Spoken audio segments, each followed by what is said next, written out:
News Channel. In the GB newsroom, we bring you the news as it happens. With our team of dedicated journalists across the UK. We're ready to keep you up to date with what's happening every half an hour, every single day. Bulletins here on GB News. The People's Channel. Britain's news channel.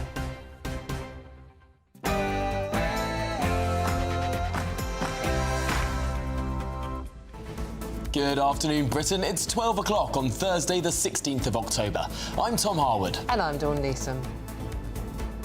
Of course, we're looking at further measures on tax and spending to make sure that the public finances always add up. Yes, the Chancellor defends tax rises, saying tough choices are needed to fix the nation's finances. And 60 million quid of taxpayers' cash is going to migrant healthcare. A new deal reveals plans stretching into the next decade. I thought we had a black hole. In any case, the Conservative Party piles pressure on Sir Keir Starmer over the collapsed China spying case. And now a formal parliamentary inquiry has been launched. Leader of the Conservatives, Kemi Badenoch, joins us live. Also today, fresh allegations against Prince Andrew as Virginia Giuffre's Beyond the Grave autobiography claims he was entitled and viewed their alleged encounters as his birthright.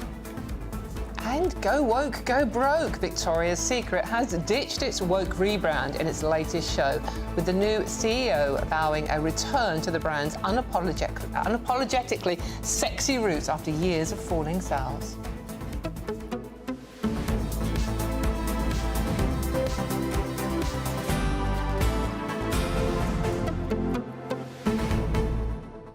Now, apologies, I did say it was midday. It's not yet midday. We've come to you a minute or so early today, so lucky you. So keen. We are so keen. Hello, by the way. Welcome. Thank you very much for your company.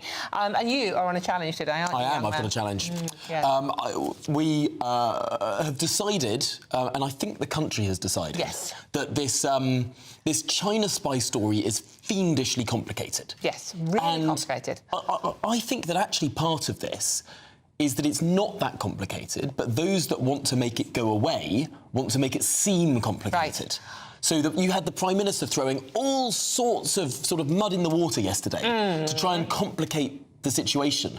But at its core, it's much more simple than I think people have got. It really is much more simple, according to him. And Tom, being Tom, has the way of explaining it all in a Tom Harwood challenge that you don't want to miss, to be honest with you. Well, you've set me this challenge. I've been scribbling away one or two notes, but I haven't yet actually figured out exactly what I'm going to say. He literally has no idea what he's going to say, what any of it means, so absolutely no change there then, really, is there, Tom? We're going to have a clock on the screen, we're going to have 60 seconds, and I'm going to try and get it all up. But it's not just Chinese spies today. There is so much more besides, including the Chancellor now openly admitting what she has been loath to admit for the last year, which is she's going to have to go back on her word. She said it was a one-time thing, that we should have a tax-raising budget. Well, we can't borrow anymore because we're 1.3 trillion in debt already. Oof. Austerity is a no-no, evidently. Well, it is. Tax rises are austerity. Austerity, they kind of are by the back door. Austerity doesn't just mean spending cuts, it also means tax rises. But to be honest, she can do everything, isn't she? It's going to be a painful budget. Yeah, I think they're doing it at the wrong time of year. I mean, it's the end of November. I think they should be doing it at the end of October, on the 31st. Ooh, a Halloween budget. It's going to be a Halloween budget from hell. Although, I mean, just this time of year is just not going to be a good news thing. Just as people are going into Christmas, just as people are sort of facing the shorter days, longer nights, bit of doom and gloom. Normally, we try and set up structures to make people feel happier at this time of year. And this is going to be precisely the opposite. It's right. Oh, and you've got the energy story as well coming up as well, which is really going to cheer people up. I love working with you, Tom. You're just such a bundle of joy. Well, we've got the Shadow Energy Secretary coming on a little bit later in this show because something for the first time has been admitted by the big energy companies. For a long, long time, we've heard this phrase that, you know, energy prices are only high because of the gas price. But that's not true at all, because obviously different countries have wildly different prices for their energy. And for the first time, these big energy companies have been saying, well, even if the gas price halved tomorrow, bills would still go up. Yeah. Because of all of the green levies. Yeah. It's not a good news story. But talking of Christmas, which we were earlier on, and cheering everybody up, if you are looking, gentlemen out there, if you are looking for some lovely lacy lingerie for your lady. We also have a story about how knickers are going back up in sales because they are no longer woke. Knickers are up, not down. You can have them wherever you want them, basically. But I mean, it's good news because we think it's the end of woke in the advertising industry. Or there we go. is it? Well, we'll have much more on that and so much more, but do get involved. gbnews.com/your say is the way to get involved in all of these stories and so much more. But we're coming to that after your latest news headlines with Tatiana.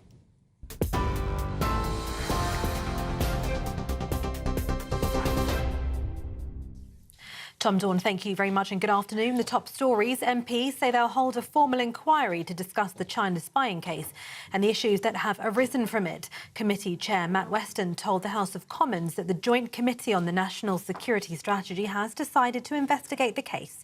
The decision comes after the Prime Minister Sir Keir Starmer released details of the China spy scandal after being accused of staging a cover-up.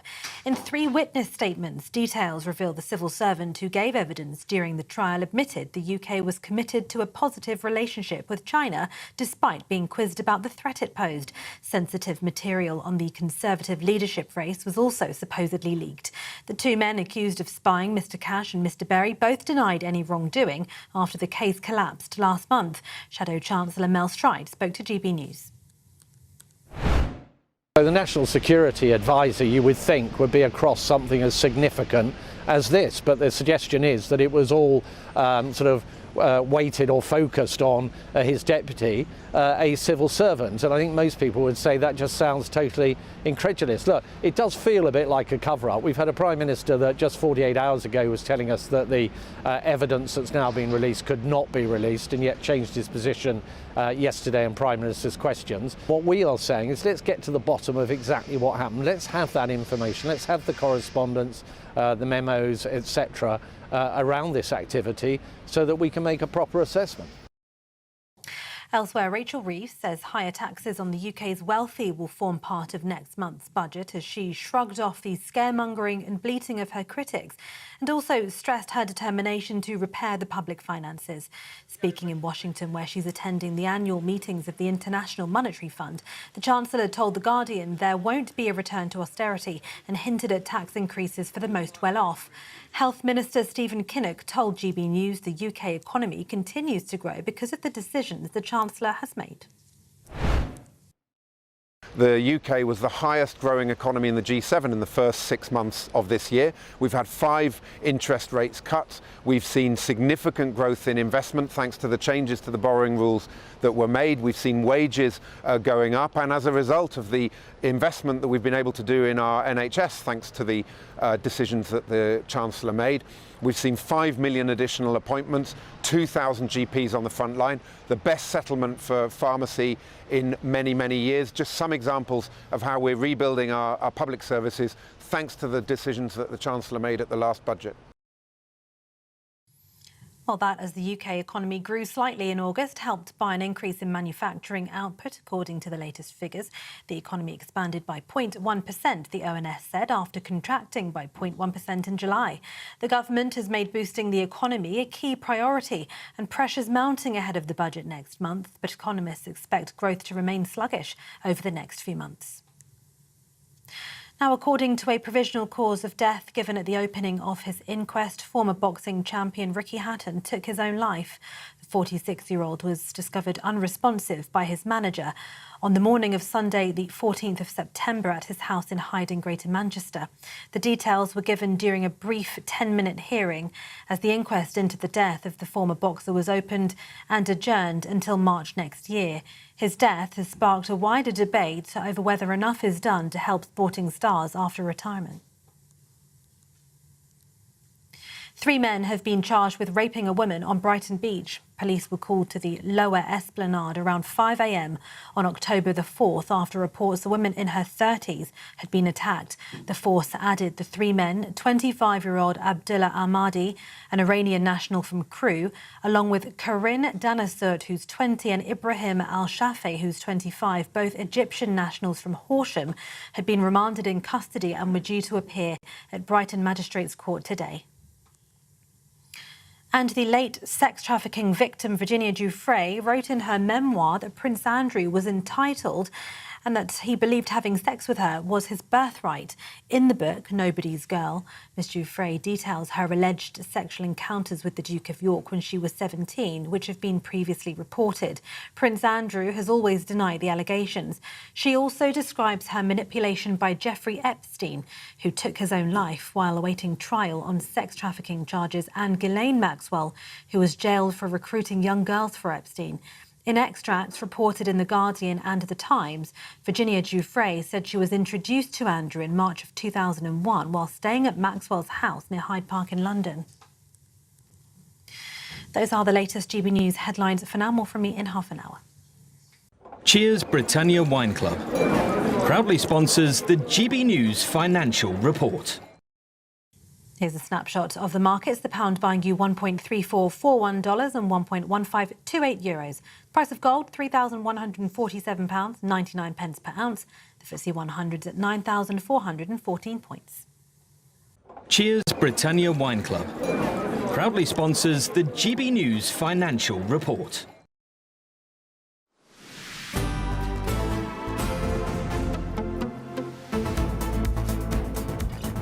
Good afternoon, Britain. It's now 8 minutes past midday.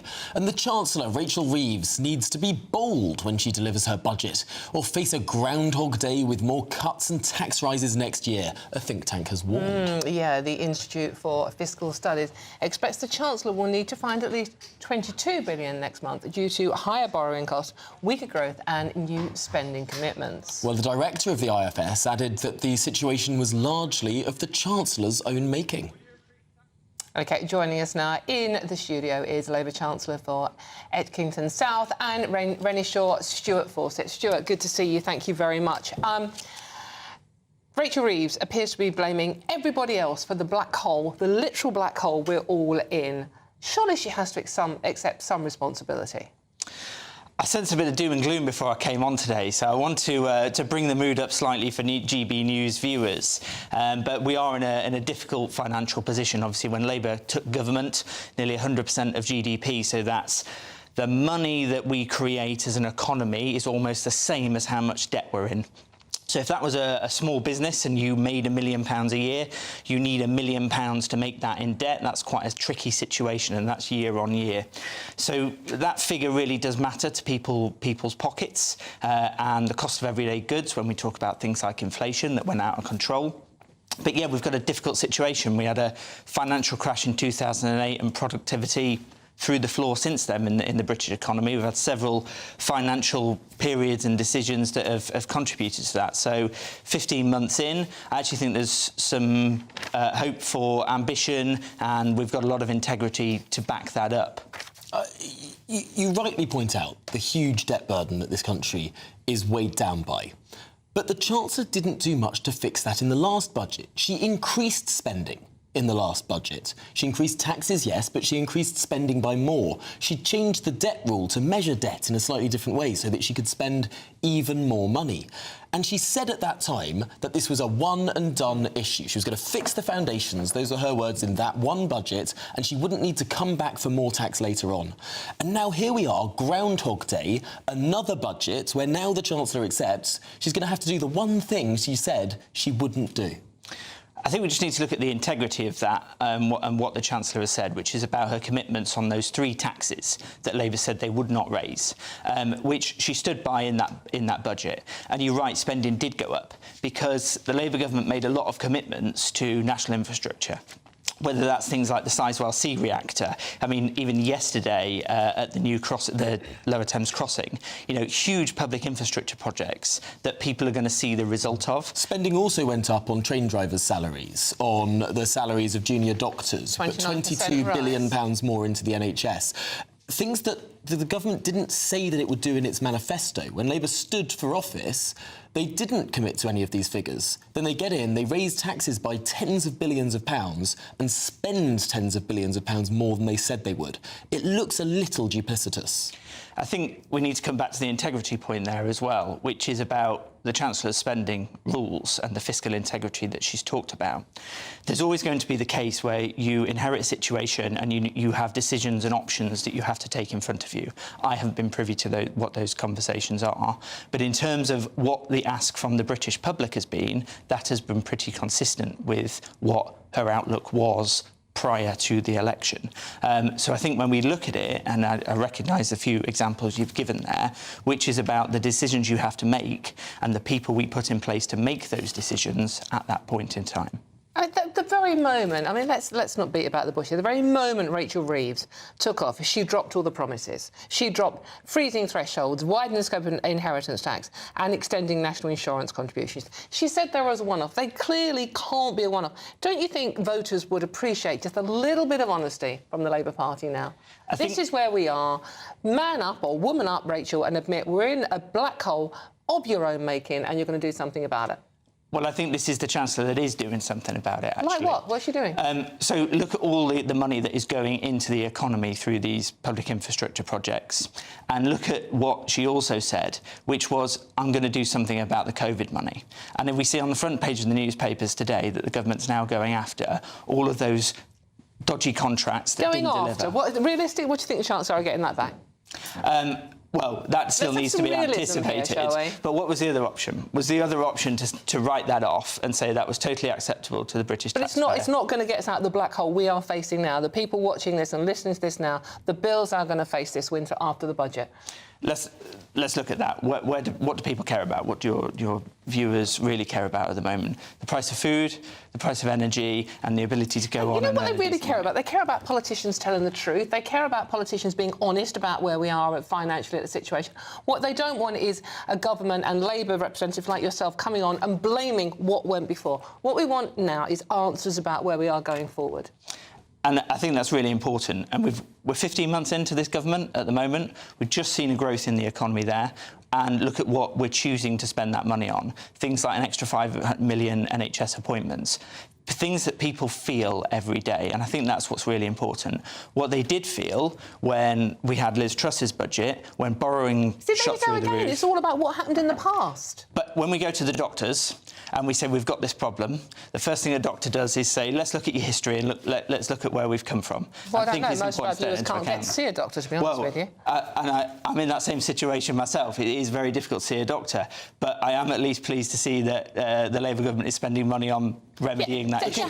Can we look at the last budget? Because what the IFS is saying, and it's an independent, respected think tank, of course, it's saying that some of these problems are of the Chancellor's own making. Payrolled employment has gone down by more than 100,000 jobs lost since that budget. That was climbing before the budget, fell after the budget. The Chancellor slapped a tax on jobs. Slapped a tax on businesses hiring people. That has clearly had a detrimental effect in the wider economy over the course of the last 12 months. I think we need to look again at what these jobs were. I don't know where those figures, the sorts of salaries that those jobs were when they were going up, as opposed to what sort of jobs aren't perhaps not materialising now. I don't think anybody's saying we're not in a situation where jobs and secure jobs are an issue facing the British economy. I think people really feel that. And that shouldn't be trivialised at all. But where I am concerned about things with the economy is ambition. We've seen a long time without any ambition in our economy. Productivity has gone down over the last 15 years, and we're not seeing that increase. And if we want to widen that gap between the debt the country is in and our GDP, we need to massively increase the stimulus to our economy, and that includes getting people into better jobs. So I think that's probably... Which the jobs tax hasn't helped. I think the job situation, from what I know of the Chancellor, is probably first and foremost in her mind on this particular issue. And what I will say about this Chancellor is that she looks at these issues dead in the face. And I can't anticipate this budget, but the integrity on the spending rules and the desires of what she wants to do in office, I believe replacing those jobs or growing jobs through the economy to give people that safe and secure Just income. quickly, Stuart, we are running out of time. Sure. A wealth tax, which is what we're talking about here, taxing the wealthy. That's never improved growth in any other country that's been tried. Why would it be different here? I don't think a wealth tax is going to be the solution to all of our problems. We want to attract people to come here, to remain here, and to do business here. Britain's a great place to do business, and I'm looking at this budget for a budget that's going to attract people to do business here. Well, let's see if the Chancellor sticks to your hopes and ambitions there. Stuart Fawcett, thanks indeed for joining us, Labour councillor, of course. Now, British taxpayers are set to pay up to £60 million to a private health company who will treat small boat migrants. Yes, the Home Office signed the deal with Dr PA Limited to provide urgent care to individuals arriving via small boats. Well, the deal, which began last month, has the option to run until 2035, signalling that the government expects the migrant crisis to continue after this Parliament is due to end in 2029. OK, joining us now is human rights lawyer Shab Khan. Shab, thank you very much for joining us. Good to see you. Now, plenty of people watching us and listening to us today can't see a doctor. This is going to anger them beyond belief. Why on earth are we using taxpayers' money to pay for private healthcare for people that have entered the country illegally? Hi. So, I mean, I think a number of points to make. The firstly, to understand the numbers, I think we have to understand, considering the budget of healthcare as a whole in this country, this is a drop in the ocean. It's a huge, huge amount, but it's probably like 0.005% or something of the NHS budget. And that's just per year. So basically, over 6 years, or we're saying it might extend beyond that. So it's £10 million a year, this contract. And the NHS budget is like 200 billion or something. So, I mean, we just have to, firstly, we have to compare those figures, just keep that in mind. But secondly, depends what other alternative do we have? Do we think, these people should be queuing up for our GPs? Wouldn't that, in fact, anger people more? If, suddenly you turn up to your GP already people are so furious. Healthcare whatsoever. But the point is, because of their anger, the media, the politicians create. But the point is, if we actually saw them, he's just come off a boat. Well, why should these people expect any sort of free healthcare whatsoever? Well, so many reasons for that. Well, firstly, because they are asylum seekers and refugees. If later we realise, as we do, that, they're not entitled to that, then yes, whether they have to get sent back, whatever has to happen. But while they're here, I think we have to provide them medical treatment. Why do we assume all of these people automatically are asylum seekers, when I think any reasonable person in this country would suggest that lots and lots of these people are not genuine asylum seekers, they're economic migrants? No, but I'm not assuming anything. I mean, asylum seeker, they are seeking asylum, whether rightly or wrongly. So that's what asylum seekers means. Whether the genuine refugees are actually in need is a separate thing. But that's something, of course, that we're going to realise later. This contract is in place. When they land here, do we actually treat them? Do we actually diagnose any problems? Do we want them going out in public if they have infectious diseases? Just looking at the numbers we have, 30 to 40,000 a year coming in, 10 million a year this contract is, and that's about 200 to 300 pounds per person. So, I mean, I don't know how many GPs contracts and how many, that would actually cover. So, having said all that, I'm not saying, at all that it's necessarily a great deal for the taxpayer. The point is, we know this government, the previous governments, they do. When it comes to spending taxpayer money, they really don't consider things. They've been paying billions to hotels where asylum seekers are getting substandard food. They pay billions, trying to, decades-old boats to put asylum seekers on. They spent billions, gave £1 billion to Rwanda. The only people who went there were 3 asylum seekers. So by no means, 3 home secretaries. So I'm not suggesting that it's a good deal necessarily, but I'm just saying that, yes, I think we need to provide them with healthcare. And I think people would probably be more furious if they were competing with us to get GP appointments. Shobit, what about, just quickly and finally, if we say to people, if you come over here illegally on a small boat, you get no healthcare whatsoever, take your chances, that'd help with the pull factor, wouldn't it? I don't think it would necessarily. I mean, like we keep saying, and the media and politicians try to keep reminding us, these are mainly fighting edge men coming here. So I don't think they really need the treatment. I think that's for our safety. At least we know if someone's come here, they've landed somewhere, they've stayed a few days, a few weeks in an immigration center, then they're being put into a hotel or somewhere where they'll come into contact with the public. I think just for me personally and for our families, for our children, I think, it would be good. I would say, okay, British doctors already seen over them. They've had a medical appointment. We know they don't carry any diseases. I think that's a positive thing. OK, well, we'll see if our viewers agree with you. Shoaib Khan, human rights lawyer, thank you very much indeed. Let us know what you think. gbnews.com/your say. Well, Dawn, you've got a challenge for me. Yes, I have. Because on the front of all your papers today is the ongoing saga, and I'm using that word because it is a saga. It's been going on since God was a boy. The collapsed China spy case. It is dominating all our headlines again. But what are the details? Why is it so complicated? Does anyone understand it, including the government, by the way? Well, we have young Tom with all the answers for you, and he's going to do it in less than a minute. We actually are putting the clock on him, because if Tom can't explain it, no one can. So he's got the board. Right, Tom, over to you.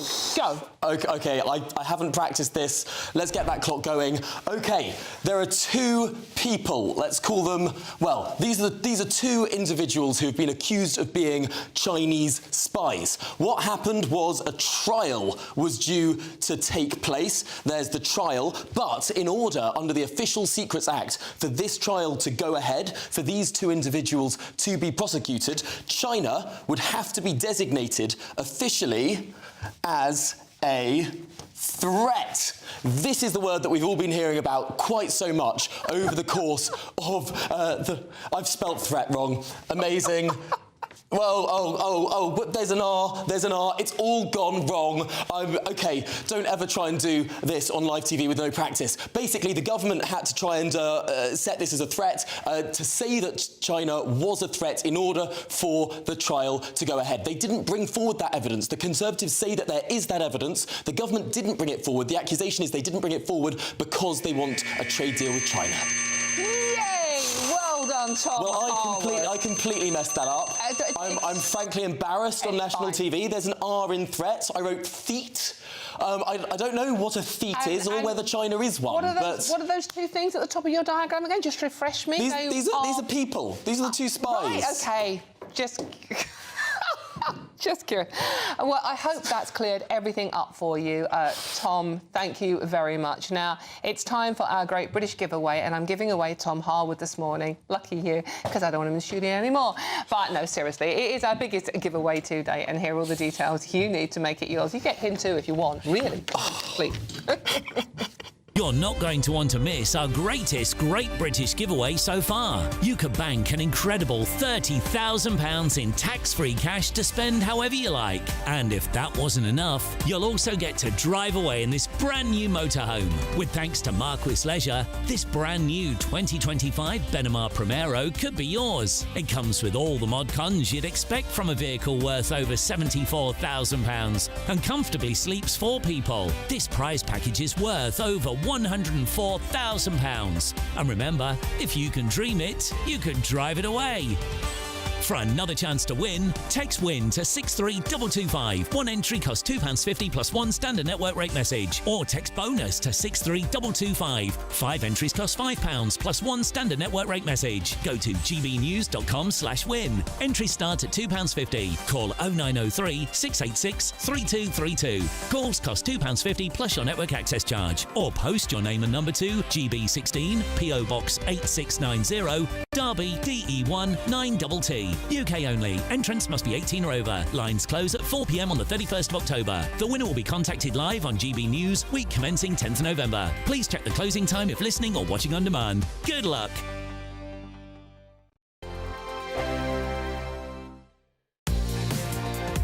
Mornings don't have to be tiresome, especially if you have the right company. Wake up to news as it happens, opinion and debate, and of course, a little bit of entertainment too. Because when the kettle's on, we're on. That's Breakfast on GB News, a show worth waking up for. Every morning from 6 a.m. Only on the People's Channel, Britain's news channel. We'll spread the news, you spread the word. Barrage, Monday to Thursday from 7 p.m. And I'm very pleased to say I've got joining me down the line Sir Geoffrey Boycott, former Yorkshire and England cricketer. Now, Geoffrey, he didn't umpire quite as many test matches as you played, but boy, he was around for a long time, wasn't he? He was special, mainly because he made good decisions, but he also, the players loved him. He was honest, he was fair, but he had humour. He could manage to diffuse situations. And they just liked being with him. He made you laugh. Yeah, I first met him, I was 15. My Uncle Algie took me to Barnsley Cricket Club. He was a star player. He got 50 every week. He was a very, very good player. Michael Parkinson was there, sometimes played. Michael was quite good. And I've known both of them for a long time. They were like elder brothers to me. And so over 70 years, I've seen him as a player. Technically, he was very good. But unfortunately, he was very nervous. When I first got in the team at 16, he used to say to me, "Put my gloves on, Gerald." He was shaking like this. And I said, "My name's Geoffrey." He said, "Right, Gerald, put my gloves on, please." And he called me Gerald for about, I don't know how many years. We had a little birthday party when my daughter Emma was about 16. And she said to him at that, she said, "Dickie, you've got to stop calling him Gerald. His name's Geoffrey." So from then on, I got Geoffrey. And he loved it. He loved Emma. He said to her, he said, "If I had a daughter, I'd like to be just like you." She said, "Well, you can adopt me then, quick as a wink." He was a character. Look, he was lovable. GB News, the People's Channel. From the school run to the home run, watch a new show for all of Britain. He can say whatever he wants. A straight-talking show where all voices are heard. And, when are we going to stop talking about smashing the gangs and actually do it? With the stories that matter from every part of our country. There's a bit of a crash landing there for your Chancellor. Bold, fearless and standing up for you. That's me, Martin Daubney, 3 p.m. till 6 p.m, weekdays, here only on GB News. The People's Channel, Britain's news channel.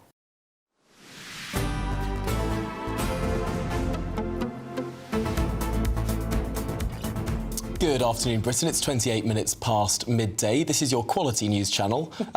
Good afternoon, Britain, bringing you quality news. We are going to launch a new feature, though. We are going to have, every Thursday and Friday that I'm working with Tom, we are going to have Tom's Whiteboard Corner, where Tom has to explain the news story of the day in diagrams. And hopefully remember that certain words have an R in them. Oh, come on. That could happen to anyone. Oh, Who's an idiot? You try and draw a big word. Anyway. But lots of love in the room for you, Tom. Lots of people really enjoyed that. No. I'm never going to live it down. It's going to be the highlight of your career. At the end of your career, when they have that tape of your achievements, that one's going to be up there. That's going to be the first one. At least it's a really obvious misspelling. At least, oh, goodness me. Look, this is... I mean... I think, had I put the R in threat, that would have been fine. That was almost fine. Hey, Tom, good job. Don't let any giggles put you up anyway. It's just an odd, quirky GB News. That's from Bruce. Tom, have you forgotten how to draw matchstick men? Those are fine. I don't know why you were giggling at the two men that I drew. No, that was very, very good. I mean, it was very... I'm not mentioning Sigmund Freud here like some viewers have. And Davina says, Tom, you're priceless. Well, I hope I am priceless, because obviously if someone has a price, they could end up as a Chinese spy. Well, actually, you're shoo-in, to be honest with you. Meanwhile, East Coast Guy says, well, thanks to Tom's explanation, I'm never more confused than I was this morning. Oh, gosh. Well, that was genuinely... I think it was really obvious. That's the first time we genuinely tried that. We didn't do a practice run. No, that was... Perhaps we should have done a practice run, but, but this keeps it real. That way. It's more fun that way. Helen says, I love Tom and his whiteboard. I do too, Helen. It's very fun, isn't it? So I think that is going to be Tom's challenge. Thank you, Tom, says Barbara. I understand it now. OK, good. Yeah. So it got through to one person. Well, I mean, the thing is, lots of people just complicate the story. Politicians love to do this, throw in too many different elements. At the fundamental basic of it, it's a basic story. But but we're probably not going to return to it for a little while now. This is Good Afternoon Britain on GB News, and there's still lots to come. Yeah, we are actually going to be joined by leader Kemi Badenoch, and all of that and much more after. Yes, it's time for the latest news headlines, and Tatiana is reading them, she's not drawing them.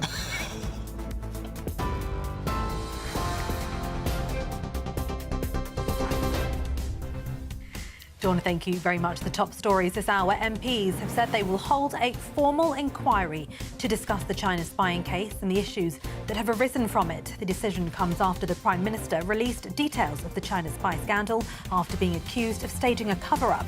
In 3 witness statements, details reveal the civil servant who gave evidence during the trial admitted the UK was committed to a positive relationship with China despite being quizzed about the threat it posed.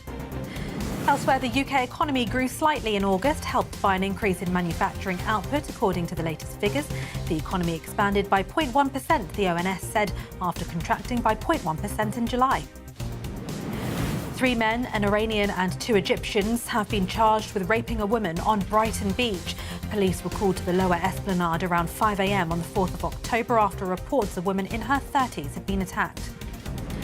And according to a provisional cause of death given at the opening of his inquest, former boxing champion Ricky Hatton took his own life. Those are the latest headlines for now. More from me in half an hour.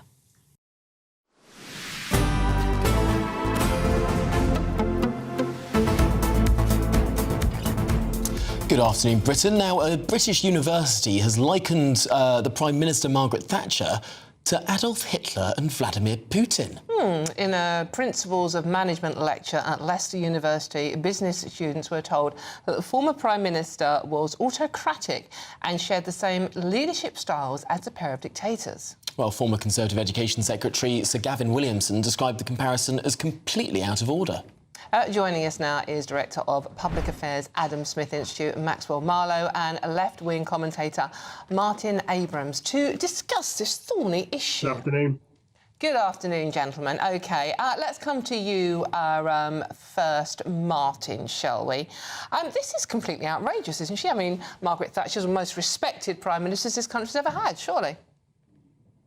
Well, she's probably the most divisive Prime Minister we've ever had, and there'll be just as many people that hate Margaret Thatcher with a visceral hatred after what she did to many parts of our country. I do think the comparison with Adolf Hitler is completely off, because Margaret Thatcher did not lead a Holocaust that led to the deaths of 6 million plus Jews, Glad we could establish Roma that. Gypsy travellers and disabled people.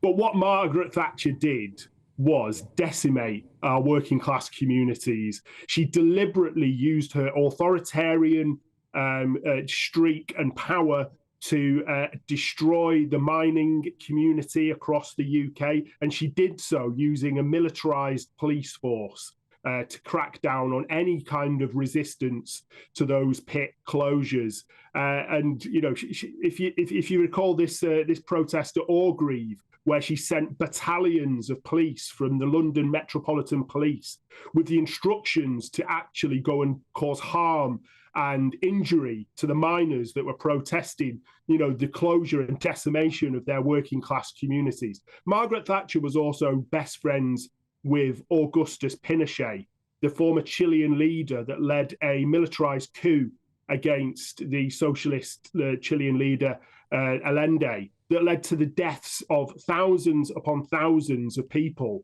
in Chile. And Margaret Thatcher really admired Augustus Pinochet for that. OK, Martin, you've had a long say. Let's throw some of that back to Maxwell Marlowe. Maxwell. Yeah, I mean, look, she wasn't perfect, no doubt about that. But to call her authoritarian, I think, is fascinating.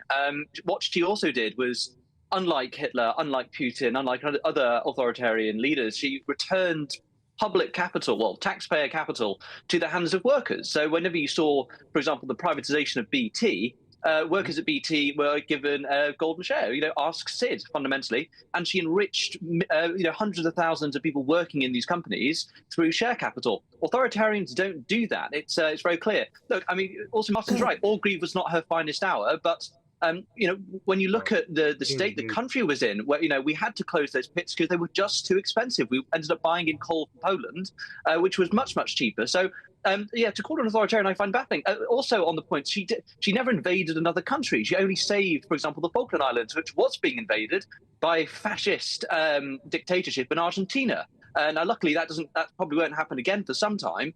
I just think to call her an authoritarian, and a divisive figure, sure, but an authoritarian it's off the mark, and I think it's completely outrageous.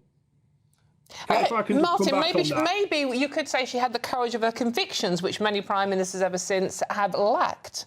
I mean, we're still feeling the massive after effects of Margaret Thatcher's policies across the UK. A lot of those mining communities have still never recovered. The fact that Margaret Thatcher... Martin, can we just be real about what happened with the mines for a second? Martin, just on this point, because you've raised the mines a number of times, she stopped subsidising them.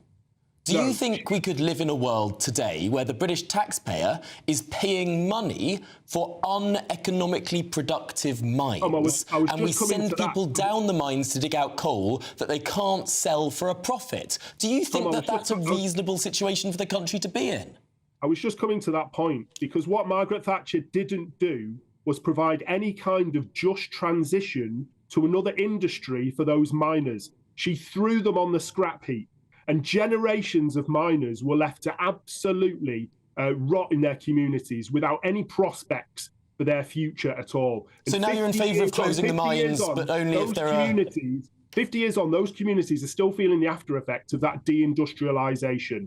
Those communities do not have an industry that they can fall back on. There was no just transition to any other kind of industry at all. They were just thrown on the scrap heap, and that was Margaret Thatcher's policy and throughout. She also privatised much of our utility services, privatised things like water, our electricity, and look at the state of our country today, with sewage being poured into our rivers every single day. Martin, do you think there's more or less sewage in our rivers now than in the 1980s?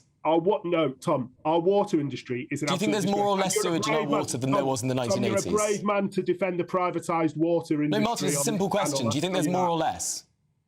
Tom, our water industry is an absolute disgrace. My water bill has just more than doubled to bail out Thames Water, who are basically a basket case of a company. Basically, you pay out shareholder dividends left, right and centre, company bonuses, and we get barely anything in return. It is a disgrace, and we're still feeling the impacts of Margaret Thatcher's awful policies to this date. So you could say that maybe this comparison, there is some basis for it. I mean, you could argue that Germany are still feeling the impacts of Hitler's policies to this day. You've just said we are still feeling the impacts of Margaret Thatcher's policies. So maybe you think there is some comparison. Well, no, I've said you can't compare Margaret Thatcher with Hitler. Margaret Thatcher was an authoritarian. She ruled with an iron fist. She's called the Iron Lady for a reason, OK? She's not called the Jelly Lady. That wasn't why she was called the Iron Lady, then, Martin. OK, wait, Maxwell, why was she called the Iron Lady? Iron fist, and she cracked down on any kind of... Martin, let Maxwell say, why was she called the Iron Lady?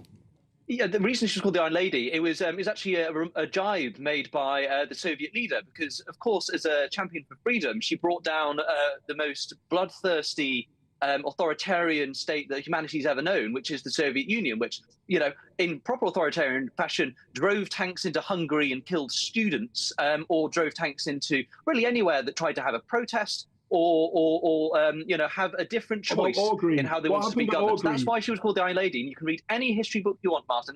That is exactly the reason why. Battalions of police on horses charging at miners protesting peacefully, hitting people around the heads with truncheons. It was an absolute miracle that no one died at Orgreave, but dozens and dozens of people got really badly injured, and there's never Martin, been by that measure, every single French president that has ever existed has been an authoritarian. I mean, have you seen how the French police behave?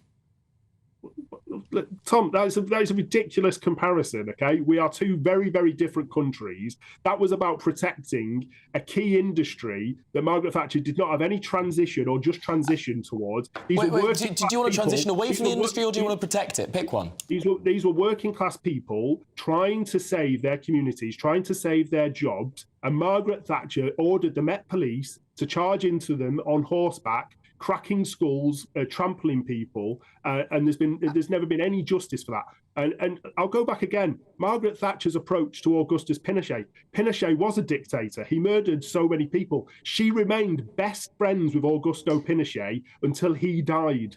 And that just goes to show that Margaret Thatcher, he supported Britain during the Falklands, which is why that friendship was there. All these other neoliberals from the Chicago gang, who were basically going around Chile and Santiago, murdering people left, right and centre. And Margaret Thatcher really admired. Rather than just get too bogged down in exactly what did and didn't happen, can we just ask the basic question? As the only one here that was actually alive when Margaret Thatcher was in power, do you think it's fair?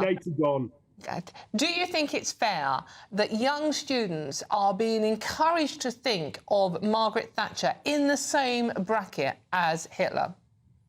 Let's come to you first, Maxwell, on that. I just think it is absolutely baffling, fundamentally. I mean, I agree with Martin, the Hitler comparison is quite baffling. So probably they think more of Putin.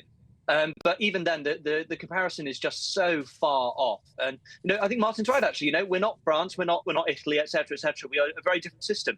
But even by our own system, she was not as authoritarian as many previous prime ministers. I mean, you can go back to the Victorian period, for example, where slums were cleared, or there was the Peterloo massacre, etc., etc. So I don't think she is an authoritarian leader in the same I'm afraid, way that we Maxwell, think about Martin, we've run out of time, but thanks to you both. Thanks so much for joining us in that spirited debate. Now, of course, we've contacted Leicester University for a comment. As soon as we get one, we'll bring that to you. Thank you very much. OK. Now, there's loads more coming up on today's show. We'll be joined by leader Kemi Badenoch. All of that and much more to come. You're with GB News, Britain's news channel.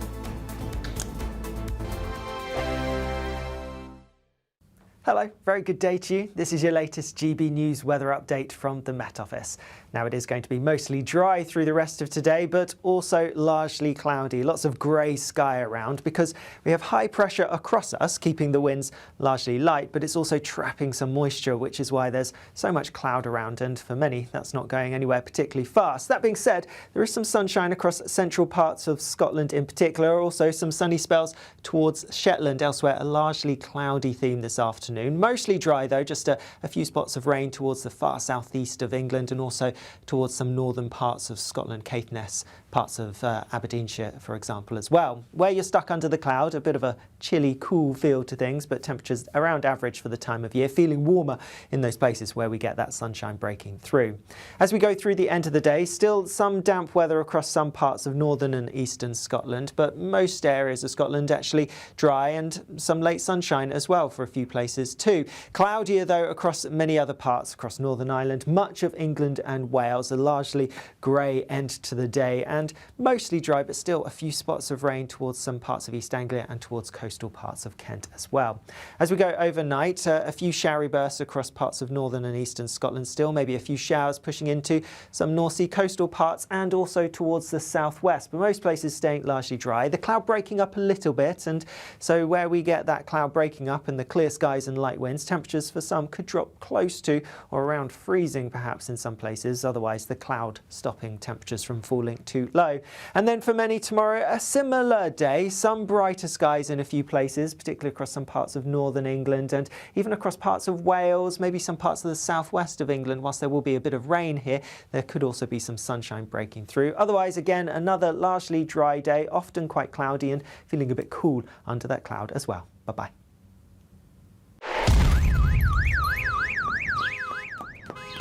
Crash Law 24 sponsors GB News Traffic and Travel Report. Good afternoon. This is the latest AI travel news from GBnews.com. The A1 northbound at Haddington faces restrictions due to a broken down vehicle. Exercise caution. The M4 eastbound near Wokingham is reduced to 2 lanes between junctions 12 and 11 because of another incident. The M25 anti-clockwise exit slip at junction 11 is closed. On the M48, heavy goods vehicles face a 7.5-tonne weight limit. In Shropshire, A5 southbound congestion delays traffic by 15 minutes, and on the trains, cross-country services between Birmingham New Street and Nuneaton or Tamworth are disrupted, while northern buses replace trains between Corkicle and Whitehaven. For more travel news, go to gbnews.com. Crash Law 24 sponsors GB News Traffic and Travel Report.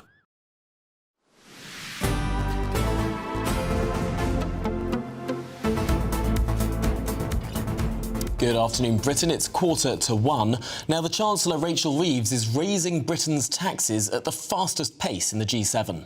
The Institute for Fiscal Studies expects the Chancellor will need to find at least $22 billion next month due to higher borrowing costs, weaker growth and new spending commitments. Well, this is a really serious and significant issue, and of course the country is waiting with bated breath for next month's budget. But let's discuss it all and more with the Conservative Party leader, Kemi Badenoch. Kemi, thanks for joining us here on Good Afternoon Britain.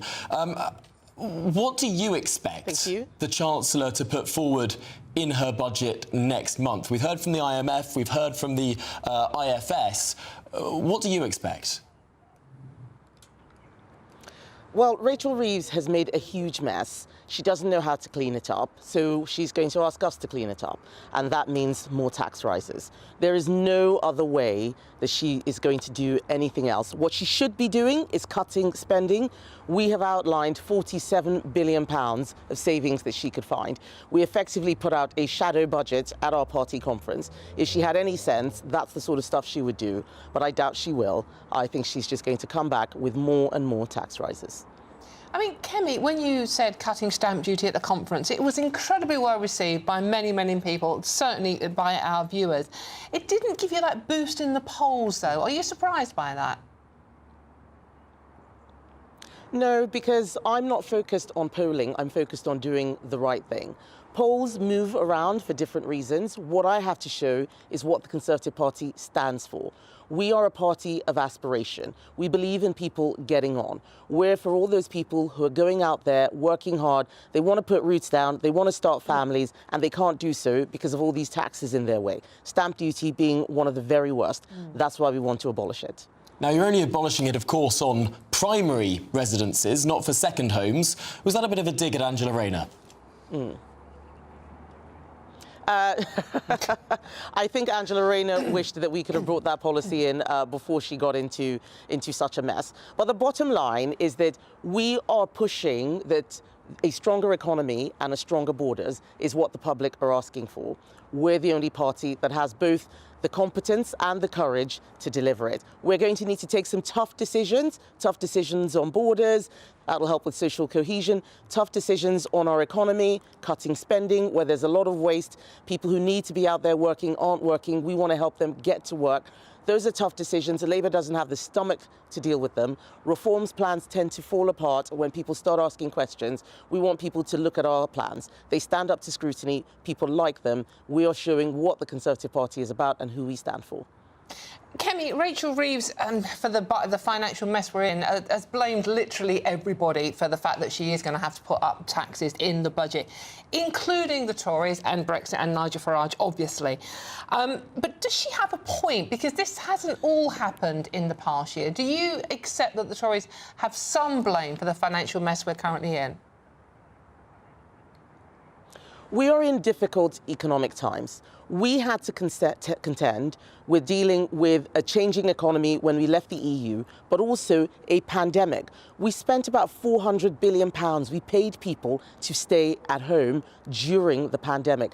That's what we spent the money on. Rachel Reeves is not dealing with the pandemic. She had an opportunity at the last budget to actually come up with some policies that would help people get on. Instead, she chose to give bungs to the trade unions and to tax businesses who are now closing. People are leaving the country. I'm not here to say that everything the Conservatives did was perfect, but all Labour have done is make everything worse. We have a weaker economy, we have weaker borders because we have a weak Prime Minister and a weak Chancellor. Now, you said that you put forward this, in effect, shadow budget, £47 billion of spending cuts, and you golden rule that half of every saving has to go to sort of pro-growth and half the rest of it goes to deficit reduction. I didn't hear much mention of national insurance amidst that all, would you maintain the Chancellor's national insurance hike that, of course, many economists say has done such damage to job growth over the last year? It has done an incredible amount of damage. And we are looking at all the possible ways that we can alleviate the pain that many people are suffering. But we put out the policies that we did put out because we had a plan. They were costed. We need to make sure that everything we tell people can actually be delivered. So on That's that why point, we talked about abolishing stamp duty. Sorry, there's a bit of a delay on the line. Duty, for example, but when this policy came in, you opposed it, but now you're not saying that you'd get rid of it. National insurance hike, that is. Yes, one of the things that we're trying to do is make sure that every policy we announce has a plan. We've said we're going to get rid of Labour's family farms tax. Farmers are our people. Labour's going after them. We'll protect them. The business rates, for example, on all retail, hospitality and leisure, we want to get rid of those up to £110,000. That will save the high street. So we have different policies. We will reverse a lot of the mess that Labour is making, but before we say how we will do so, we need to have a plan behind it. What I'm not going to do is rush out and say, oh, we'll do this, we'll do that, when we can't explain what the impact is going to be. That's the kind of stuff that reform does. We have to be competent and credible. I'm not making any promises until I know exactly how we will deliver them. We know how we will deliver a reversal on taxing education and private school fees. We know how we will deliver a reversal on family business taxes. We know how we will deliver a reversal on family farms taxes. Those things, as well as scrapping the business rates for most of the high street, those are our business policies that will help a lot of people out there. But every day, Labour is making everything worse. They're leaving a hell of a mess for us to clear up, and we're going to have to think very carefully about how we clean up that mess. OK, Kemi, talking of making a mess of things, front page of the Daily Express today. Kemi, it stinks of a China cover-up, the collapsed Chinese spy story. It's going on and on and on. Do you think that Keir Starmer should go over this? I mean, it is one hell of a mess. I think that he has now misled the House repeatedly. Yesterday, he brought out this weaselly statement, knowing that he couldn't be questioned on it because no one had seen it in advance. Normally, a statement of that length, we would have had advance notice. But he also said that he was releasing witness statements that would prove his case. The witness statements prove our case. He said that the statements were based on Conservative Party policy. They were based on Labour Party policy. There were actually lines lifted from Labour manifesto put in there. They were supposed to give evidence against China. They were praising China in their witness statements. No wonder the case has collapsed. This man cannot look after our national interest. He cannot defend us from our enemies. He's too busy looking for ways to try and smear Conservatives instead of doing the job that he's been elected to do. And that's the reason why he should go. He is misleading the House. He cannot do anything properly. OK, Kemi, he can't do anything properly. He's misleading the House. He can't protect the government. He can't certainly protect our borders. Time for him to step down. Well, unfortunately, last year, people voted Labour in with a historic majority. He has a majority that's bigger than all of the Conservative MPs combined. That means it's going to be very hard to remove Labour, but Labour can remove Keir Starmer. If Labour MPs had any sense, they would be looking at what their Prime Minister is doing, because he is covering all of them in his misleading the House. He is covering all of them in his incompetence and his ineptitude. He has changed his story again and again. He has now confessed that there was a secret meeting with his political advisor, Jonathan Powell. Okay. That's the National Security Advisor. He's telling us that the Deputy National Security Advisor... I'm afraid we've run to the end of the interview, but thank you so much for joining us. Here's the weather.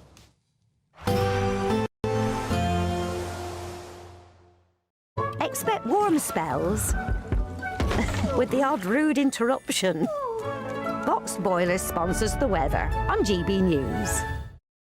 Hello again, I'm here with your GB News weather update from the Met Office. Now, the largely dry but often cloudy theme's going to continue as we go through the rest of this week, but more unsettled weather arriving by Sunday. More on that in a second. For the time being, we are still firmly under the control of high pressure, which is keeping things calm, yes, but it's also bringing a fair amount of cloud. That's the theme as we go overnight. Lots of cloud, largely dry for most places, just a few spots of rain across some parts of northern and eastern Scotland, maybe fringe plunging into parts of southeast England, and a few showery bursts possible in parts of the southwest of England as well. Otherwise, a dry night, and there will be some breaks in the cloud, and where we get those breaks, temperatures dropping close to freezing perhaps, but most places that blanket of cloud keeping temperatures up. As we go through tomorrow morning then, yes, a few spots of rain across parts of Devon and Cornwall perhaps, and a few around coastal parts of Kent. Otherwise, a largely dry start in the south, albeit quite cloudy for many, though some brightness across parts of Wales. Also some brightness across parts of northern England, some central parts of Scotland too. Elsewhere, Northern Ireland, western, eastern and northern parts of Scotland, quite grey, quite cloudy first thing, and also some further outbreaks of rain across parts of, well, Aberdeenshire, Caithness, Sutherland, for example. Then as we go through the day tomorrow, still a little bit of damp weather across parts of the southwest, but actually here I'm expecting some brightness to develop, a bit brighter than today for some places here. Also across parts of Wales, a bit of sunshine, and a bit of sunshine across parts of some areas of Scotland, most though having another largely grey and cloudy day, and with that, if you're stuck under the cloud, it is going to feel a little cool. Little changes as we go through into the evening. Some breaks here and there, but not many. A largely cloudy theme, and the cloud will be thick enough for a few spots of drizzly rain in some parts too. As we go into the weekend, it's going to start off on a similar note, so largely dry but largely cloudy before things turn wet and windy from the west by Sunday. Bye-bye. Expect warm spells with the odd rude interruption. Box Boilers sponsors the weather on GB News. There's just 3 weeks left to see how you could be our biggest winner this year. First, you could be driving away with this brand new Benamar Primera motorhome. This luxury vehicle comfortably sleeps 4, has its own fitted kitchen and bathroom areas, and comes complete with fitted awning and bicycle rack. And that's not all, as we'll also give you a whopping £30,000 in tax-free cash to spend however you like. For another chance to win, text WIN to 63225. One entry costs £2.50 plus one standard network rate message, or text BONUS to 63225. 5 entries cost £5 plus one standard network rate message. Go to gbnews.com/win. Entries start at £2.50. Call 0903 686 3232. Calls cost £2.50 plus your network access charge. Or post your name and number to GB16 PO Box 8690 Derby DE1 9TT. UK only. Entrance must be 18 or over. Lines close at 4 p.m. on the 31st of October. Please check the closing time if listening or watching on demand. Martin Daubney, weekdays from 3 p.m. I thought I'd heard everything in terms of council insanity, but charging people £1,000 to park on their own driveway, this takes the biscuit. I think, firstly, the amount that they are charging is a huge amount for parking on your own drive, but equally, that sheer amount and the threat of court action causes a lot of anguish and grief, especially to the older people, to vulnerable, to disabled people that I've all come across have had this. And to make it even worse, the council has not actually ever once collected the £1,000 fine. So they're sending letters out, threatening a £1,000 fine, and they've never, ever actually collected that fine. It just causes complete unnecessary misery for people. Well, that's the definition of insanity. So to threaten a £1,000 fine but not actually collect the fine. So what's the point? I don't know what the point. There is a bit of a possible conflict of interest because the people sending out the letter are Balfour Beatty, who subcontract the roads for Southampton Council, and obviously they also will install drop curbs. Funny that. So what's happening here is you get a £1,000 threat through the post, and by the way, if you want to avoid that, simply come to the council. And by the way, we can install one of these drop curbs in for you at a handsome price of £800. £800 to get a curb in outside your house when you don't need it. You can go up a normal curb as it is, and I put it to you, every Englishman's home is his castle. This is the violation of that. Well, we've had cases where people are in council homes and they've been there for 40 years. They've been parking on their drive for 40 years, and suddenly they get a letter saying, sorry, £1,000 fine. GB News, the People's Channel.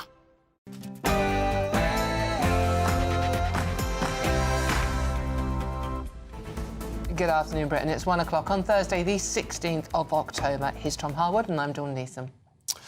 Well, now to some breaking news that Mark White, our Home and Security Editor, is going to bring us. This is a briefing, an annual threat assessment from the Director General of MI5, Sir Ken McCallum, who has been outlining the threats that the UK faces, and uppermost, of course, is terrorism. But alongside that, Sir Ken McCallum also saying that state threats are a very significant problem, and highlighting China among them, saying that the threat from China has to be dealt with robustly. This is just a taste of what he said a short time ago. MI5's fight against terrorism remains intense. My teams are running near record volumes of investigations. But we are also having to contend with a second menace of equal or even greater scale in fast-rising state threats.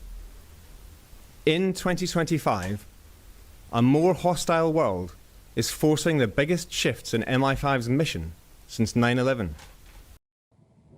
And Sir Ken also said that with regard to the threat from state actors, there's a triumvirate of Russia, Iran and China. And those three nations were responsible for a 35% increase in threats from state actors over the past year. Here's more of what he said specifically on China. The UK-China relationship is, by its nature, complex. But MI5's role is not. We detect and deal robustly with activity threatening UK national security. MI5 will keep doing what the public would expect of us: preventing, detecting and disrupting activity of national security concern. Our track record is strong. We've intervened operationally again just in the last week, and we will keep doing so.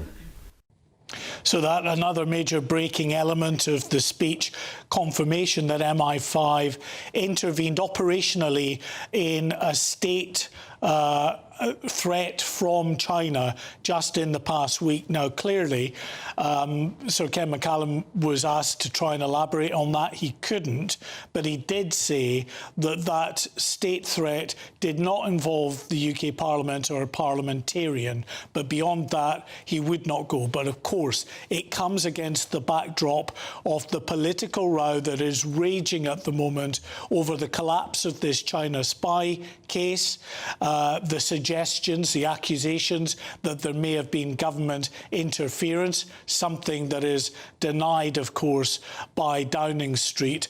But it is a live issue.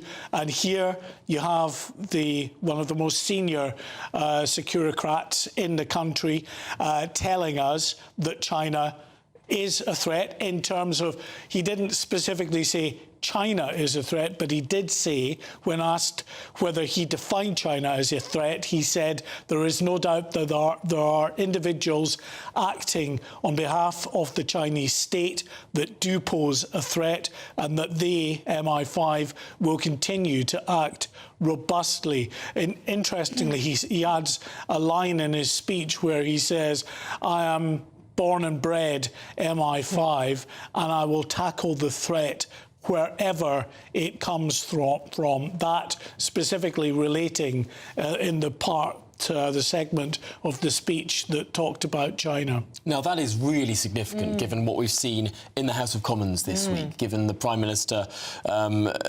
releasing 3 different pieces of information to do with this China spy trial.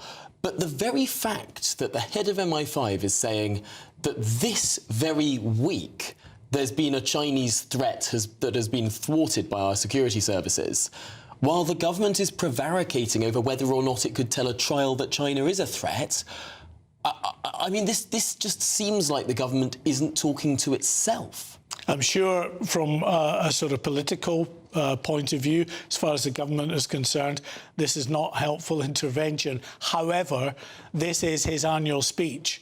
Time to take place at this time. He was not to know that we would be embroiled in a row over the collapse of this China spying trial. He expressed his frustration at the collapse of the trial, but of course he wouldn't go at all into the politics of this. But he was very clear that the threat from state actors, not just China, but Iran and also Russia, is increasing. It is a big part of the caseload that MI5 officers are having to deal with, while at the same time dealing with a very significant uptick in activity related to terrorism. And he singled out again Al-Qaeda and ISIS, who he said were growing in their determination to influence individuals to carry out attacks in the West. And of course, he's speaking just a fortnight from that ISIS-inspired terrorist attack on the synagogue in Manchester. Well, it's interesting here that since 2020, MI5 and counter-terror police have disrupted 19 late-stage attack plots. I mean, that's literally meaning that plots were almost about to happen on our streets. Yeah, and hundreds more which were not at late stage, but they were active plans by extremist individuals if they got the wherewithal to go down the road of a more settled attacks plan, they would have done. They are very, very busy, Sir Ken McCallum said, with regard to his officers. But as I say, you know, the worrying factor for this domestic security agency is that now, in tandem with having to deal with very significant terrorist activity, it's this state threat that they're dealing with as well. And he did note that some of the way in which these state actors are operating, he said, in his words, are becoming increasingly ugly, and they are akin to the tactics that would normally be used by terrorists. So not just spying, but actually sabotage, arson, and direct threats on the safety of individuals. That's quite astonishing, isn't it? And when they use the phrase defend ourselves robustly, obviously they can't explain what they mean by that, but it does make you wonder, what does robustly actually interpret as? Well, from his point of view, investigate all potential threats, disrupt those threats, and where they can, put them before the courts. This is why there is no doubt, as he said himself, when questioned by security correspondents at MI5 a little earlier, that he was frustrated at the collapse of this trial, but wasn't willing, of course, understandably, to go into the politics of it all. I did find it interesting, though, the wording when talking about state threats and then subdividing that down to Russia, Iran and then China, that he felt it necessary to put that sentence in that he was born and bred MI5 and he will go after these threats wherever they come from. Now, that is really significant. 3 sections of the speech for 3 significant threats: Russia, Iran, China.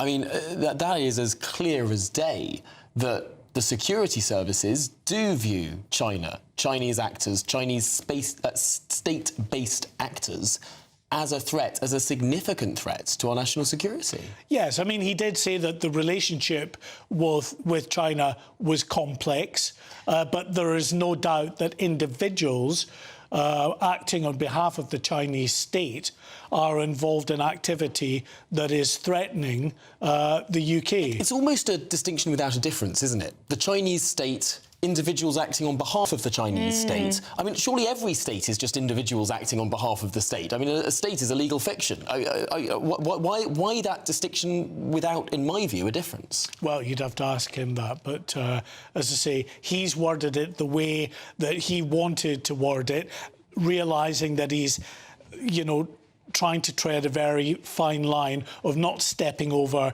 into a major political row at the moment, but telling us as clearly as he can that without a doubt there is a threat that emanates from China, that emanates from Russia and also Iran. Now, he said that there are other countries that pose a threat as well, for instance, North Korea, but not nearly of the magnitude that these three particular countries do. And as I say, he said that that threat has increased by 35%. It's not a breakdown of, you know, is it more Russia, is it more Iran, is it more China, but the three together are responsible for a very significant uptake in the casework that these MI5 officers are dealing all with. Those countries mentioned, there's only one we're actively trading with, in fact trading more than we ever have done with, and we are, well, we're still going through, but the large Chinese embassy in London, the fact that we're buying all our solar panels from China, and we're actively chasing many, many more trade deals with that country. And it politically, it's an incredible tightrope he's walking with that speech there. And reading between the lines, he is very, very angry with the government. Well, I wouldn't go as far as to say he's very angry with the government, but you know, he is. Excuse me, you can tell. This is the way he's chosen to word it. Is he's got a difficult sort of line to straddle here. On the issue around the mega embassy in London, he was asked if MI5 had any concerns about that, and he said MI5 has a great deal of experience in advising governments on issues around national embassies and any security threats that those particular embassies and indeed countries might pose. He said, however, that information and advice, as always, does and should remain confidential. So infuriating. Well, it's infuriating for you, but you know, I kind of get that a spy agency needs to keep quite a lot of what it does. But also, it means for that national security reasons. I'm sorry, under reading between the lines there, yes. But also perhaps behind the scenes he can be a lot more candid than he can be publicly. Stay with us, Mark, but we're going to speak now to the former head of MI6, Sir Richard Dearlove. Sir Richard, thanks indeed for being with us here to react to this breaking news. It seems clear that MI5 does view China as a threat. Just your immediate reaction to what we've learnt today. Well, I haven't seen the speech live, and I've been listening to your report, so that's the extent of my knowledge of it. Yeah, well, the DG of the Security Service is stating the obvious, which we all know to be the case. I mean, what's interesting about this speech is I think it's now a routine annual event. It hasn't been pulled. And, you know, the DG actually is in a rather unusual position in the British government, because when it comes to issues of national security, he has a certain amount of autonomy.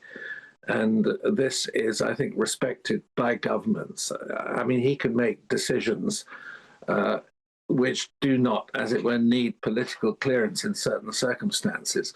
So, I mean, this is an authoritative speech. And, I mean, in a way, it's a bit of an eye of the hurricane, isn't it, passing over number 10, because it's quite clear what he thinks, and it's quite clear what the security service thinks. It's quite clear what the intelligence and security community thinks generally about China.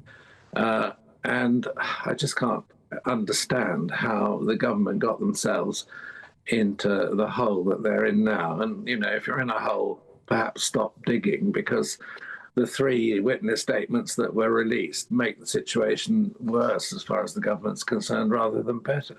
Why do you say that? Well, the first of those three statements which have been published was a pretty clear statement that China was a threat. The subsequent two are attempts at some sort of mitigation, but the original statement is clear-cut. And we now have someone saying that the DPP said, you know, he was only 5% short on the certainty of a witness statement which would secure a conviction in court. Well, I would have thought that's the grounds for going to court. He could have called the DG, who we've just heard speaking, as the primary witness. Isn't a jury of going to be convinced by that sort of weight and authority? Now, to be completely clear, the first witness statement you refer to that did refer to China as a threat, that was put in under the previous Conservative government. The subsequent two witness statements that seemed to try to mitigate that fact were put in under this Labour government. Do you think there's been a significant shift from the previous government to this government with regard to watering down views in government, trying to cozy up more to China and trying to, I suppose, neuter some of the concerns from the intelligence community? Well, look, it's either a mighty legal cock-up, which one wouldn't expect with a prime minister who's a former DPP, or it's appeasement of China. You take your choice. I don't think it's anything else.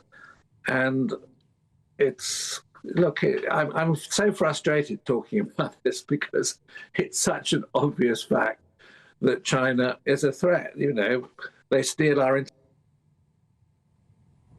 Oh, I'm so sorry. We seem to have accidentally lost Sir Richard Dearlove there. Let's see if we can re-establish Sir Richard in order to continue this. Of course, our Home and Security Editor, Mark White, is still with us. I mean, Sir Richard there, former head of MI6, incredibly clear. He seems to think that the entire intelligence community is almost a little bit baffled that there's even a question over whether China's a threat. Yes, absolutely. I mean, he said there, you know, he's deeply frustrated because it's obvious to him, and it's obvious to any of those that are governed with trying to protect our nation, that China is indeed a threat. I mean, that's why, you know, you had Sir Ken McCallum there very clearly putting China right in with two countries that nobody would have any issue with in, you know, defining as a threat, potentially an enemy to this nation, that being Russia and Iran. Well, they are included in Sir Ken McCallum's assessment. I think we've got Sir Richard back now, have we? Yes, Sir Richard, sorry we lost you there briefly. So Sir Richard, this is, it's on the front pages of all the stories today, this trial that's collapsed. So it's an embarrassment, but would you also say that the government are putting trade before national security? Well, that's what it looks like. I mean, I'm reluctant to say that in a clear-cut fashion, but I mean, you're left with that impression. And look, the Chinese spy on us. The West spies on China. It's a fact of life. It's part of having a country which is as aggressive and difficult as China to deal with. But that fact doesn't stop us having a trading and mercantile relationship with China. We just need to have it with our eyes wide open. We've got a great example in front of us, a far more complex relationship with China than we have, which is Australia. And the Australians have been very aggressive and clear-cut about issues of national security. And okay, the Australians have been sort of punished in little areas of trade by the Chinese, but not significantly or not substantially. And I'm afraid this is just a part of the relationship, and we shouldn't, as it were, make any step to appease them. I mean, that we're left with a suspicion that someone, okay, we have this strange comment by a government minister that, you know, there was no interference in the evidence or the substance. Well, when you get weasel words like that, you know that there was something else, perhaps, that bore on this situation. And we know there's another meeting now between the National Security Advisor, the head of the Foreign Office. We don't have a record of that meeting. Look, it looks very, very suspicious. And the government really have got themselves into a mess. But there is a positive aspect to this. It's been given so much publicity that now the whole nation has woken up to the fact that China is a serious security threat. This is why the whole story seems so baffling and bonkers to so many people. The idea that a trial of two suspected spies, who of course deny their involvement with espionage, the idea that it could be brought down over something so trivially basic as whether or not the government could say to the DPP that China is a threat or not. I mean, it just seems utterly farcical. Well, it's Alice in Wonderland. I mean, I just don't understand what is going on. And now we've got the pending decision on the Chinese embassy. With any luck, the government will not be able to face another storm by granting it planning permission. They should offer them some free land out on the Essex marshes where there aren't any cables underneath and they can't dig any holes under the embassy. So, Richard, are you surprised on one hand that, you know, we're banning sort of like Hawaii for the 5G and then banning TikTok because it's a security risk, and then we're being told, well, actually, maybe it isn't? I mean, do you think the Prime Minister either is misleading us or doesn't know what he's doing? I fear that there is a confusion over government policy. And this isn't just the Labour government, it's previous Conservative governments. We need to be much clearer and much more cohesive as a nation about how we deal with this problem. Look, there's a whole dimension of other issues to do with cellular modules, the Internet of Things, and, for example, you know, the problem that Chinese vehicles actually present in the medium to long term. And we had a case about 2 years ago where a government car manufactured in China was being eavesdropped by the manufacturer in China. I mean, this has been clearly documented. I won't go into more detail about it, but a certain amount was published. We have switching mechanisms in our grid. We have windmills which have got Chinese software in them, which can be interfered with by the manufacturer. We've built a relationship and a situation without thinking through properly how to cope with it. Fortunately, we dodged the 5G issue because a certain number of people shouting vociferously from the sidelines, like me and others, and the government changed its policy. And thank God we haven't got China in our 5G. China are brilliant at creating economic dependencies, which at a point in the future, as an adversary or an enemy, they can exploit. They wouldn't necessarily. It depends what happens in international affairs. So, Richard, finally, one question for you, quick question for you. You are the former head of MI6. If you were the head of MI6 now, what would you be saying to our Prime Minister? Get real. China succinct, and thank you very much. China is a threat. So, Richard, you've been absolutely eye-opening, actually, on this story. Thank you so much for joining us here. Really appreciate your time. So, Richard Dearlove there, the former head of MI6. I think that's pretty damning, isn't it? Yeah. Get real. It's time for the Great British Giveaway now. Here are all the details. You're not going to want to miss our greatest Great British giveaway so far. You could bank an incredible £30,000 in tax-free cash to spend however you like. And if that wasn't enough, you'll also get to drive away in this brand new motorhome. With thanks to Marquis Leisure, this brand new 2025 Benimar Primero could be yours. It comes with all the mod cons you'd expect from a vehicle worth over £74,000 and comfortably sleeps 4 people. This prize package is worth over £104,000. And remember, if you can dream it, you can drive it away. For another chance to win, text WIN to 63225. One entry costs £2.50 plus one standard network rate message. Or text BONUS to 63225. 5 entries cost £5 plus one standard network rate message. Go to gbnews.com/win. Entries start at £2.50. Call 0903 686 3232. Calls cost £2.50 plus your network access charge. Or post your name and number to GB16 PO Box 8690 Derby DE1 9TT. UK only. Entrants must be 18 or over. Lines close at 4 p.m. on the 31st of October. The winner will be contacted live on GB News, week commencing 10th November. Please check the closing time if listening or watching on demand. Good luck. Good luck indeed.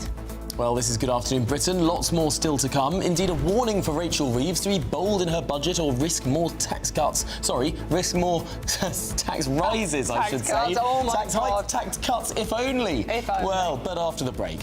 Energy bosses drop a bombshell. Bills could rise even if gas prices fall. How's that happening? They blame soaring green costs and Ed Miliband's plan for higher prices. Well, all of that and much more. Do stay with us. This is GB News, Britain's #1 news channel.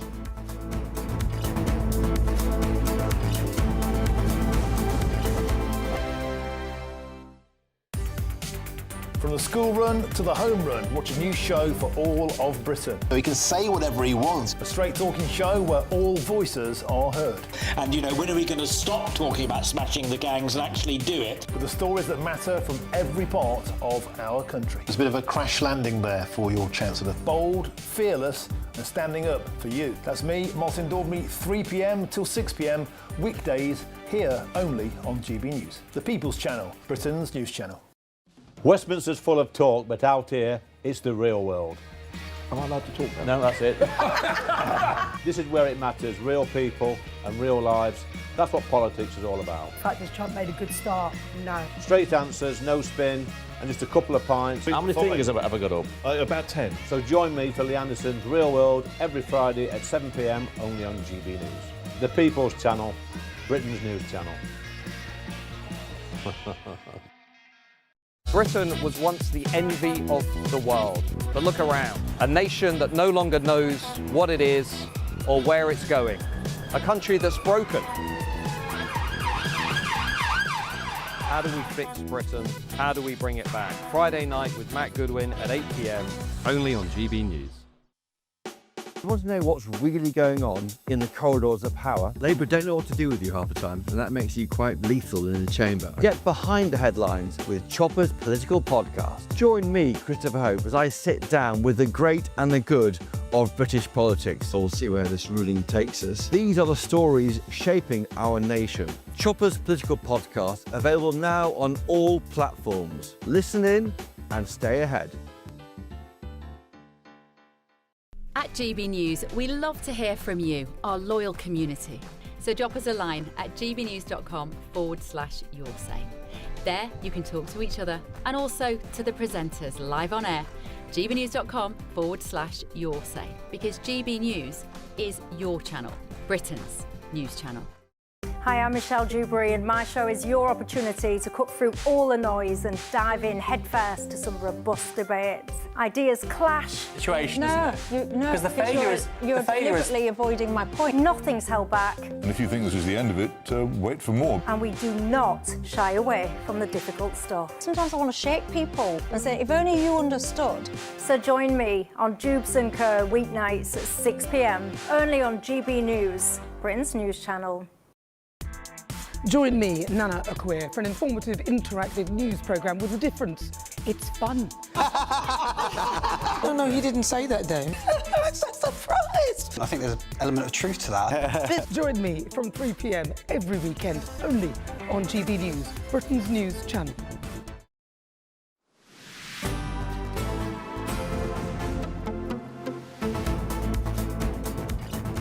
Good afternoon, Britain. It's 26 minutes past 1. Now, energy bosses have dropped a bombshell in Parliament. Even if gas prices halved by 2030, our energy bills could still go up. How's that one working out? Well, because soaring policy cost tied to renewables, yes, critics say Ed Miliband's plan means more grid expansion, more costly subsidies and even paying wind farms to switch off, all adding to what families already can't afford. If we continue on the path that we're on right now, in all likelihood, electricity prices for a typical customer are going to be 20% higher in 4 or 5 years' time than they are now, and that's even if wholesale prices halve. Wow. That's a really significant admission there. Let's speak to the Shadow Energy Secretary, Claire Coutinho. Claire, you highlighted this earlier on. I mean, it is just shocking. I don't think most people have sort of understood that the gas prices could halve and our prices would still go up. Well, I mean, this is the thing. If you listen to Ed Miliband, he'll say that gas is to blame for all of the problems with bills, and it's simply not true at the moment. So the wholesale price is about 40% of your bill. The rest of it is policy costs. And as you said before, those are things like building out the network, for example, paying to turn wind farms off when it's too windy, and paying for things when you don't have enough wind. So there's all of these extra costs that are coming down the line. And I think it was really a big moment for people from the energy industry, some of them big advocates, by the way, for renewable power, to say, actually, this is not getting any cheaper. And one of the things that we've been saying is actually we need to completely rethink how we're doing energy policy in this country. At the moment, Ed and others are arguing that we need to squeeze every single bit of carbon out of the electricity system, no matter the cost. But we've already got some of the cleanest electricity in the world. Our big problem is also the most expensive. So our argument is we've got to put cheap energy first, cut the price of electricity. We've got a plan which would cut that price by 20% tomorrow. Ed could do that if he wants to, and we've got to get a grip on this thing. How would you cut the prices by 20% tomorrow? That does sound fantastical. So you have to be radical. At the moment, there's something called a carbon tax, which sits on the price of gas, and that's pushing the cost up of all of our electricity. So you would get rid of that. There's also some old wind subsidies about, which are astronomical. So when the wind blows, some wind farms are getting 3 times the market price of power. So yes, these would be controversial things. We'll get some criticism. We have got some criticism from wind developers for saying that we would do it, but ultimately, the country will not survive with the highest electricity prices in the world. These prices that we pay for wind power, they're already contracted, right? So I suppose we've already agreed to pay this price. Wouldn't that be going in and changing a contract that the government's already agreed to? Wouldn't there be consequences for that? So we have these things called renewable obligation certificates, and Ed signed up to very high prices when he was last in power. And these are subsidies, not private law contracts, and they've been going on for a long time. And actually, if you talk to people in the industry, there is acknowledgement that actually they are incredibly generous and they are costing us a huge amount. So you have to look at the problem and take it seriously, which is that we have the highest electricity prices in the world. Now, whether it's growth or AI or cost of living, if you want to address those things, you have to make our electricity price cheaper. So that's why we've said, look, we will do radical things. To your point, Tom, it won't be easy. It will be a big change. But the important thing is this isn't £300 promises that will come in 45 years' time, if they come at all, which is what Labour are saying that they'll do.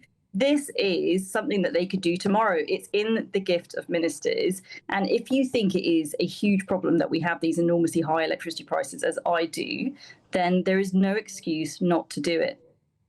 Claire, Ed Miliband would say, he's not obviously here, but he would say, I'm sure, that this is short-term pain for long-term gain. Eventually, the fact that we hit net zero, we have green energy supplies, will save us all money.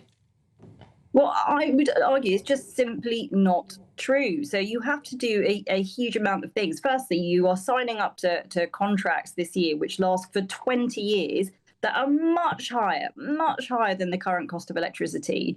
And if you're signing up to a contract which is effectively a fixed rate mortgage at 10%, instead of using the 4% variable that moves around, you are not going to save any money. So that is the key thing, is all of these promises that have been made about lower bills are based on bogus numbers and dodgy assumptions, and they don't look at the full costs. What those energy bosses were saying is you have to think about, for example, the cost of building out the network. Instead of having power close to where people want it, if you're building it at the top of Scotland and you've got to move it all the way down the country, which is what you're doing with offshore wind, for example, is that costs a huge amount, and you have to take that into account. Yeah. So, Claire, just before we let you go, one of the things that I thought was really fascinating with these representatives of these big energy companies talking to MPs at that select committee was it's almost like the MPs didn't quite believe what they were hearing. There seems to be a bit of a groupthink in Parliament that it is gas that is making our bills more expensive rather than all the green stuff. Do you think that now these energy companies are actually saying this on the record in Parliament, that it's going to get through to energy ministers? well, look, I hope so, because I found it when I was in the department as well, and I've talked about this before. There is a massive groupthink, and actually the numbers that the department is using to say to ministers and others that, renewables are cheaper, the numbers that the Climate Change Committee are using, they are simply bogus. They do not look at the full cost. So I'd started this work to do some proper costing. Ed Miliband has come in and cancelled that. And I think that is outrageous, because you have to at least know what you're doing to the country and be honest with people. If you want to have a completely renewable system for your energy and it will cost a huge amount more, go and sell that to the public. They should be able to have a say. But what he is saying, and what people, have been arguing from the Green lobby for, is that this is going to be much cheaper. Ed has said that he's going to cut your bills by £300 by 2030. That is simply not true.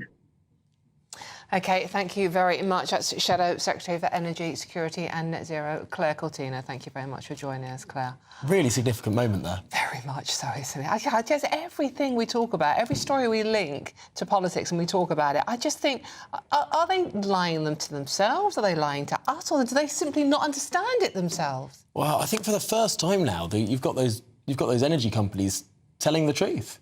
And the politicians are not accepting it. They want to accept it. I just don't Well. And guys, let us know what you think about that one at gbnews.com/you're saying. We will read as many out as we possibly can. This is Good Afternoon Britain on GB News. Still much more to come. Indeed, the very latest on those proposed tax hikes in this autumn's budget. How might it affect you? Well, we'll get to some of that detail after your latest news headlines.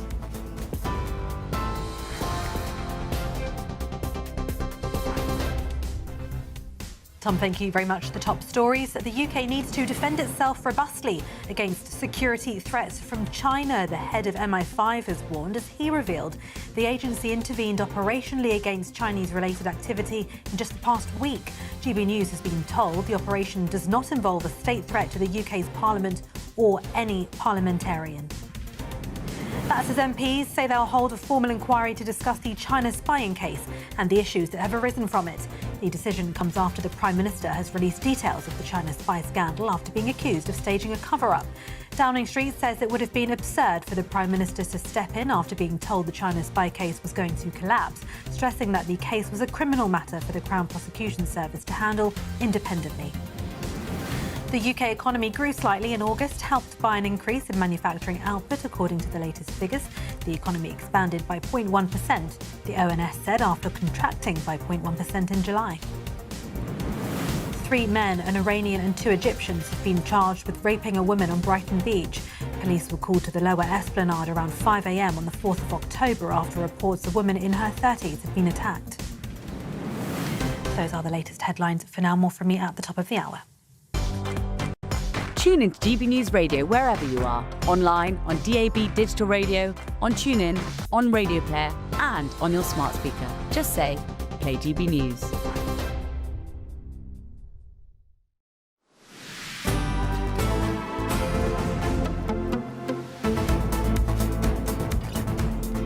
Just one comment on that energy debate we're just having there. MC says, we know Ed Miliband doesn't like facts.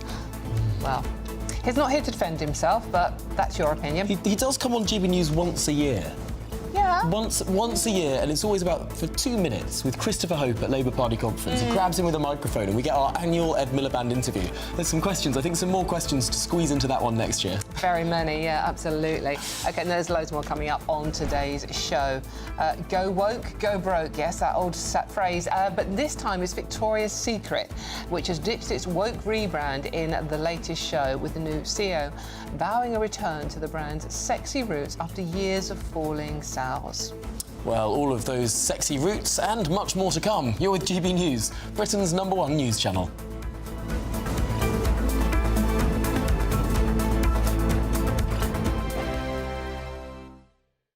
Hello, very good day to you. This is your latest GB News weather update from the Met Office.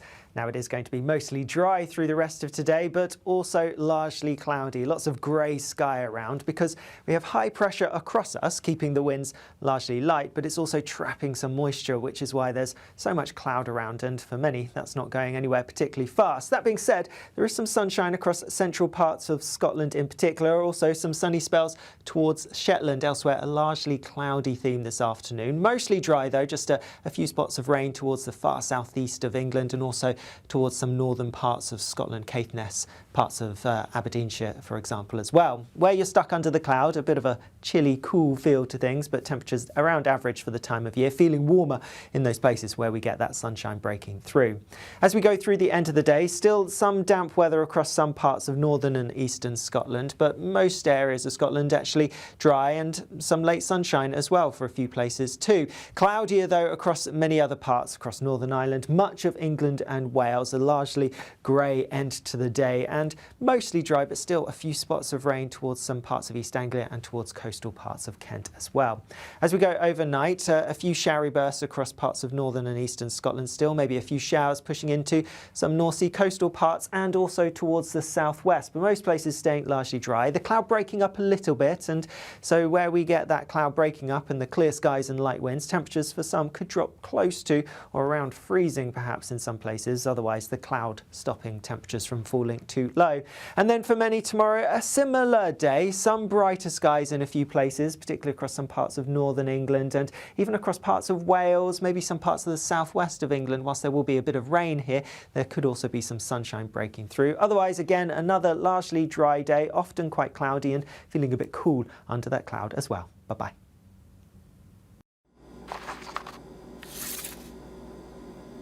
Crash Law 24 sponsors GB News Traffic and Travel Report. Good afternoon. This is the latest AI travel news from gbnews.com. The A9 at Dunkeld is closed due to a collision. Commuters should find an alternative route. In Kirklees, a broken down vehicle on the M62 westbound between junctions 25 and 24 has closed one lane. In Lancashire, a collision on the M6 northbound between junctions 27 and 28 has closed 2 lanes.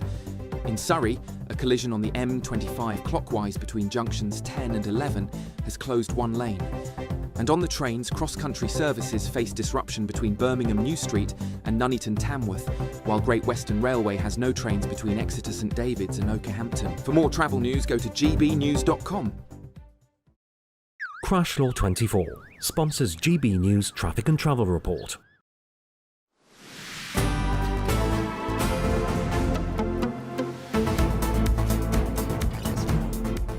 Hello, welcome back. I just want to read one of your messages out. This is from Pamela about net zero and Ed Miliband. Pamela says, why are politicians always 2 years behind the public on most issues? Grooming gangs, net zero, food security, fuel security, and we could add China into that one as well. Yeah. I mean, yeah, we're all going, no, China, really, it's not much of a risk, is it? And the government are going, yeah, it's fine, we're doing a nice trade deal. Any case, lots of people... It's like a massive sort of cruise liner, isn't it, with a credit card for a tiller, for a rudder. And governments take a long time to pick things up. I like that analogy. Yeah. That's good. I have used it before. Have you? Except I said tiller instead of rudder, and I meant rudder rather than tiller. Well. Anyway, the Chancellor, Rachel Reeves, needs to be bold when she delivers her budget, or face Groundhog Day with more cuts, or indeed tax rises next year, a think tank has warned. The Institute for Fiscal Studies expects the Chancellor will need to find at least $22 billion next month due to higher borrowing costs, weaker growth and new spending commitments. Well, delighted to be joined now by the Associate Director at the Institute for Fiscal Studies, Ben Zaranko. Ben, thanks indeed for being with us on Good Afternoon Britain. Firstly, obviously the IFS is a very respected, non-partisan think tank, and you're suggesting that this could be a very painful budget indeed. I think that's the general expectation. There's 3 reasons for that, really. The first is that the Chancellor, back in March, back in the spring forecast, aims to meet these, what she calls ironclad fiscal rules, by a very small margin. And the reason why we're looking at a tough budget is because that small margin, about £10 billion of so-called headroom, it's often called, has in all likelihood vanished because of a combination of higher interest rates, reversals to planned spending cuts that the government had previously announced, and the fact that the outlook for the economy is expected to be downgraded as well. And that's combined going to be enough to push her offside. We think there'll be a downgrade of something like £22 billion, which, if she wants to keep meeting her fiscal rules, will require spending cuts or tax rises of about that size, after saying she wouldn't come back with more tax rises. And yeah, I think that probably will be painful. Ben, I mean, she's limited in her choice, isn't she? I mean, to be fair, she's painted herself into this corner, but tax rises, austerity, you know, cutting back on things, or borrowing. We can't borrowing anymore, so it has to be the other 2 options. It's a difficult time to be in number 11 Downing Street, I would say. In particular, things like having a combination of stuttering growth, struggling to get going, with higher interest rates, which mean we're spending some £60 billion more every year just servicing our debt than we used to. That's £60 billion we can't spend on other things.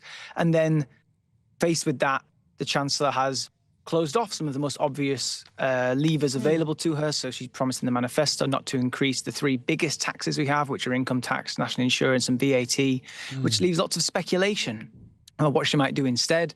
And I think we're in a really undesirable place where this ceaseless speculation about which tax rise might go up leaves people making decisions about their pension or making decisions about selling assets they otherwise wouldn't have done, or businesses putting off investment decisions until they know what the tax system will look like. And we need to try and break out of that cycle. And that's part of why we're saying the Chancellor should think about going bold, is do more than the bare minimum, do enough to get us away from this, building a bigger buffer so we don't find ourselves here in 6 months or 12 months. A bigger buffer, of course, means higher tax rises or deeper spending cuts. It does, exactly, and that's unavoidable. And it's partly a result of, it's unhelpful to say, but I wouldn't start from here, but from where we are, the only way to build up a bigger buffer is bigger tax rises or bigger spending cuts. Ben, just before we let you go, because we are running out of time, I do want to put to you what the Conservatives said at the start of this month. They say they've identified £47 billion of spending cuts, mostly in welfare, but also foreign aid, civil service cuts, the like. Is that a credible plan? Could the Chancellor not raise any taxes at all and do what the Tories say, which is just cut spending? It would absolutely be possible to cut spending, and I think some form of spending cuts will likely be part of the answer. I think the Conservative numbers are very big, and I think there's a lot more work to be done to fill in the details. So deleting 25% of the civil service, for example, to save £8 billion, there wasn't any detail on what is the civil service going to stop doing, what we're actually going to, which departments are we going to cut. None of that was there. Well, they say it was just 2016 levels. So the number of people that were working in 2016. That's right, but the state has added lots of responsibilities. We now do things that the EU previously did for us. For example, a big chunk of that increase is prison officers or people working in job centres. It's not just, pen pushers in Whitehall. So I think that making spending cuts absolutely possible, but they need to be deliverable for them to be viewed as credible. And so I think we need to do the homework and do the hard yards of saying exactly what we're going to cut, not just chuck around huge numbers and pretend it's painless. Ben, just finally, very quickly, we use the phrase doom loop all the time at the moment. Would you think that was an accurate description of where we are? I think doom is a little bit excessive. I think we're not in a very positive feedback loop, are we? And I think it'd be good to try and break out of that. And if we're going to be having big tax changes, why don't we try and make the system better in the process? Why don't we try and make it less damaging to growth than it needs to be? And, we can try and do things that boost the economy at the same time as repairing the public finances. Well, Ben Zaranko, thanks indeed for joining us. And indeed, let's hope that the Chancellor does listen to some of those things. I like that sense of optimism there. Yeah. Yeah. Not entirely sure I share it, but at least Ben was having a go. But again, as always, let us know what you think on that one. Are you feeling optimistic about the budget? No. I wasn't asking you, Tom. I was asking the viewers. Honestly, if a single viewer is feeling optimistic about the budget, I would be fascinated to hear why. Please do let us know, certainly if your name is R. Reeves. We're very interested to hear what you think about this one. Well, this is Good Afternoon Britain on GB News. Lots more still to come. Indeed, yeah, including Go Woke, Go Broke. Victoria's Secret, the lingerie brand, has ditched its woke rebrand in its latest show, with the new CEO vowing a return to the brand's sexy roots after years of falling sales. But if you're in search of some holiday sunshine, with or without lingerie, here's the weather in Europe. I hope we haven't forgotten anything. Travel insurance, I tick that box. Yeah, but remember what you forgot last year. All Clear Travel Insurance sponsors GB News Travel Destinations Forecast. Some showers heading over the Canaries over the next few days. We've seen some torrential downpours across parts of Spain and Italy recently. Things turning drier here, however. Plenty of sunshine for Spain and Portugal on Friday. And the sunshine returning to much of Italy. Still a few showers across the far south. The wet weather, though, is moving into Croatia and mainland Greece, although most of the Greek islands further east will be dry and sunny. And we'll see the sunshine returning to Dubrovnik through the weekend. Meanwhile, further showers likely in Tenerife. All Clear Travel Insurance sponsors GB News Travel Destinations Forecast.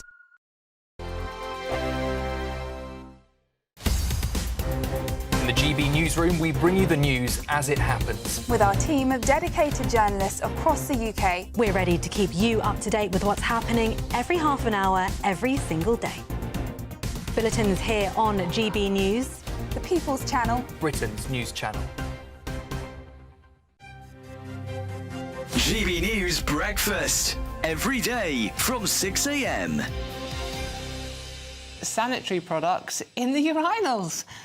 Joining me now is a diversity and inclusion facilitator, Katie John Went, who also manages to talk sense on this subject, which is a very rare gift, to be honest with you. Katie, what do you make of this story? Well, you set me up to fail now. I've got to talk sense.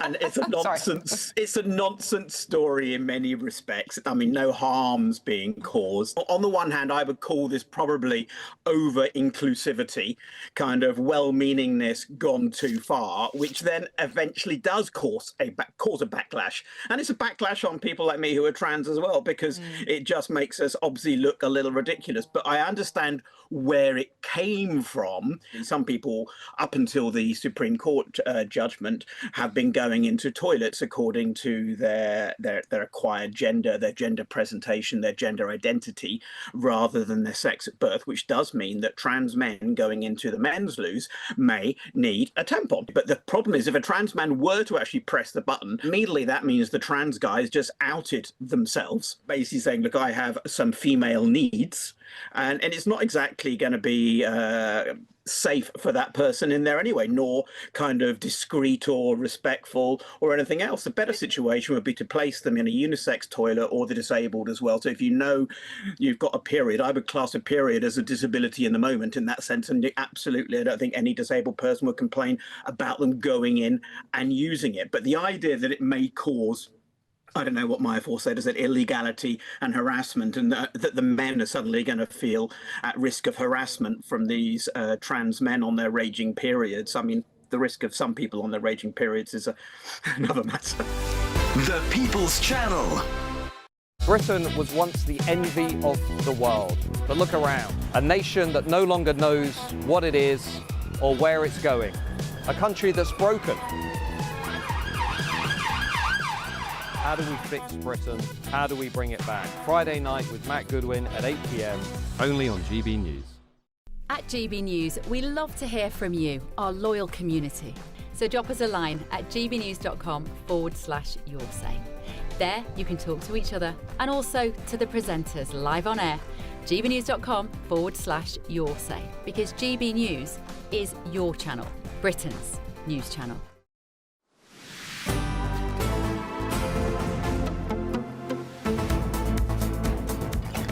Good afternoon, Britain. It's just gone 10 to 2.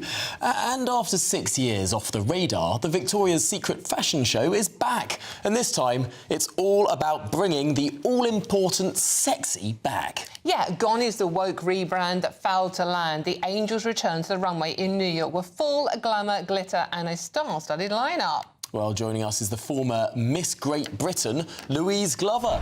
Louise, do you think we've been missing some of the sort of raunchy, dare I say, sexy elements of this whole industry? Absolutely. I think since page 3 went and the feminism kicked in, lots has changed. But I think it's amazing to see Victoria's Secret's come back in its old style. It's super sexy again. It's got all the models back in there. Bella Hadid, Adriana Lima, Alexandra Ambrosi. Absolutely amazing to see. Everyone in the world needs now inspiration, and this is fantastic. They were my inspiration growing up, especially Cindy Crawford, all the supermodels. We need this. We need super sexy women out there. Louise, with the past couple of years, when, I mean, it wasn't just Victoria's Secret, many companies have gone woke. So we saw models, but they weren't models as we would recognise them. They were ticking all the diversity boxes, body positive. Yeah. I mean, in theory, yes, it's a great message for young women, but it doesn't sell, does it? No. If you look at Jaguar, look what happened with Jaguar. They basically tried to go woke and they went broke. I mean, they had more comments than they did likes. I think that says a lot. And I think, you know, when you try and fit in with a trend at that time, and it doesn't work, you know, all the lefties, all this feminism, it's just got to end. It's got to stop. young people need inspiration, and there just isn't much out there with everything that's been going on with this wokeness. It needs to end. It just really does. Oppressive in a certain way, because a lot of people will say that this is about sort of liberating people, but to others this feels like actually it's a huge pressure on people to not, you know, behave as they would like to. Yeah, it's crushed many industries. I mean, I've come from Playboy. I've come from, I won Model of the Year Playboy. I used to do page 3 for 10 years. So I came from an industry that, you know, sexy sells. It's what it is. I remember seeing Kate Moss, because I looked up to models since I was a teenager. And Kate Moss was holding a bottle of, I think it was Calvin Klein perfume, and she was nude in it, but it was a very classy nude. And if it's done right, then there's no harm in that, you know? You didn't feel the need to conform quickly, Louise, or like it wasn't up pressure, I've got to look like that? No, not at all. I think the world needs to return to what it once was. I think the Western world, we've always had sexy that sells. There's nothing wrong with that. I mean, OK, Louise Glover, former Miss Great Britain, thanks indeed for joining us. Louise. This is Good Afternoon Britain. Here's the weather. Back soon. Today, clouds overhead, total zen within. Boxed Solar sponsors the weather on GB News. Hello again, I'm here with your GB News weather update from the Met Office. Now, the largely dry but often cloudy theme's going to continue as we go through the rest of this week, but more unsettled weather arriving by Sunday. More on that in a second. For the time being, we are still firmly under the control of high pressure, which is keeping things calm, yes, but it's also bringing a fair amount of cloud. That's the theme as we go overnight. Lots of cloud, largely dry for most places, just a few spots of rain across some parts of northern and eastern Scotland, maybe fringing into parts of southeast England, and a few showery bursts possible in parts of the southwest of England as well. Otherwise, a dry night, and there will be some breaks in the cloud, and where we get those breaks, temperatures dropping close to freezing perhaps, but most places that blanket of cloud keeping temperatures up.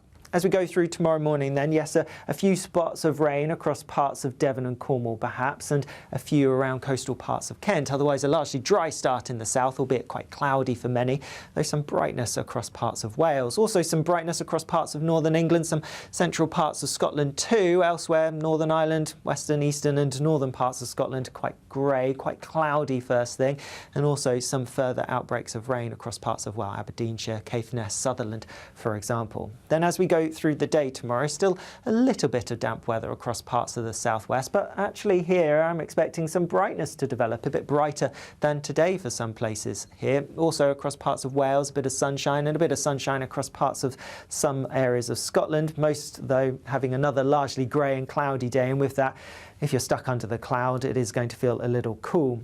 Little changes as we go through into the evening, some breaks here and there, but not many, a largely cloudy theme, and the cloud will be thick enough for a few spots of drizzly rain in some parts too. As we go into the weekend, it's going to start off on a similar note, so largely dry but largely cloudy before things turn wet and windy from the west by Sunday. Bye-bye. Today, clouds overhead, total zen within. Boxed Solar sponsors the weather on GB News. There's just 3 weeks left to see how you could be our biggest winner this year. First, you could be driving away with this brand new Benamar Primera motorhome. This luxury vehicle comfortably sleeps 4, has its own fitted kitchen and bathroom areas, and comes complete with fitted awning and bicycle rack. And that's not all, as we'll also give you a whopping £30,000 in tax-free cash to spend however you like. For another chance to win, text WIN to 63225. One entry costs £2.50 plus one standard network rate message, or text BONUS to 63225. 5 entries cost £5 plus one standard network rate message. Go to gbnews.com/win. Entries start at £2.50. Call 0903 686 3232. Calls cost £2.50 plus your network access charge. Or post your name and number to GB16 PO Box 8690 Derby DE1 9TT. UK only. Entrance must be 18 or over. Lines close at 4 p.m. on the 31st of October. Please check the closing time if listening or watching on demand. Join me, Nana Akua, for an informative, interactive news programme with a difference. It's fun. No, he didn't say that, Dave. I'm so surprised. I think there's an element of truth to that. Join me from 3 p.m. every weekend, only on GB News, Britain's news channel. I'm Michelle Dewberry. This is Jubes & Co with you. Hello everyone, Patrick Christie's here. GB News, Britain's news channel. Access the stories that matter to you. Take the GB News family with you on any device. And as long as you have an internet connection, tune in to GB News anywhere on the planet or beyond. GB News, the People's Channel, Britain's news channel. In the GB newsroom, we bring you the news as it happens. With our team of dedicated journalists across the UK, We're ready to keep you up to date with what's happening every half an hour, every single day. Bulletins here on GB News, the People's Channel, Britain's news channel. Mornings don't have to be tiresome, especially if you have the right company. Wake up to news as it happens, opinion and debate, and of course, a little bit of entertainment too. Because when the kettle's on, we're on. That's Breakfast on GB News, a show worth waking up for. Every morning from 6 a.m. Only on the People's Channel, Britain's news channel. We'll spread the news, you spread the word. Britain was once the envy of the world. But look around. A nation that no longer knows what it is or where it's going. A country that's broken. How do we fix Britain? How do we bring it back? Friday night with Matt Goodwin at 8 p.m. only on GB News.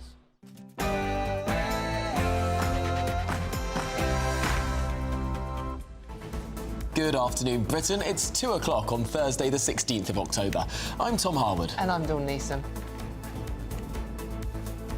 MI5's fight against terrorism remains intense.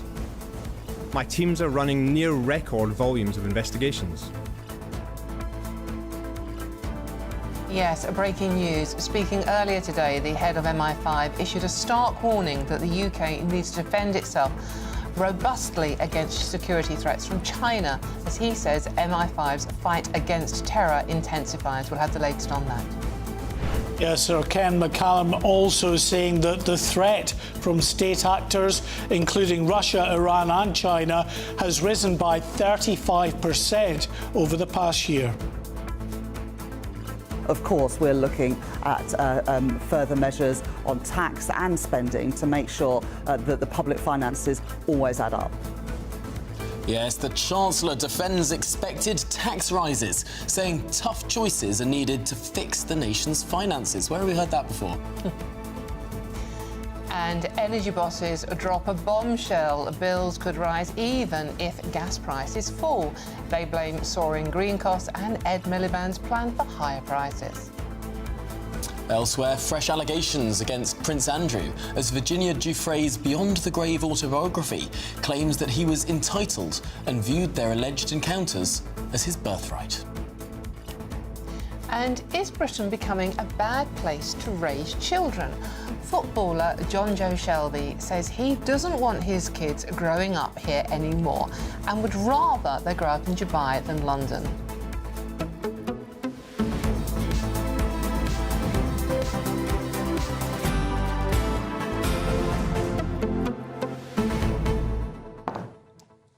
Well, this is an interesting day of breaking news, not least, of course, the head of MI5 saying on the record what the government couldn't. There are clear threats from China. Well, and the government evidently don't know this. I mean, we read one of your messages out earlier on about why is the government always 2 years behind everybody else in the country? We all knew this was coming. None of us trust China, really, but the government are fine because they have to do trade deals with them. Yeah, that's the allegation. Mark, we're speaking to you a little bit later in more detail about this, but just on an overview, I think this is a significant moment. I think it's a deeply unhelpful intervention by the Director General of MI5, but what can he do? It's his annual assessment. This is the threat as he sees it. He's not going to, fall back from stating where he feels the main threats that the UK faces are coming from, however uncomfortable that might be for the government of the day. It's really embarrassing, isn't it? It really is. That China spy story collapsing is on the front page of all our newspapers for 2 weeks running now. But it all feeds together, right? The reason why the government doesn't want to call China a threat, allegedly, is that the economy's in the doldrums. They need more trade with China to pump up our economy, and it seems that national security is playing second fiddle. I mean, had we had a decent budget last time round, had we got some growth in this economy, perhaps they wouldn't be kowtowing to China so much. Well, it's not a threat. That's the reason none of the government can use TikTok, which is owned by a Chinese company, because it's, a threat. Any case, let us know what you think about all these stories. gbnews.com/your say, and we'll read as many out as possible. But first, it's the news headlines with Tatiana.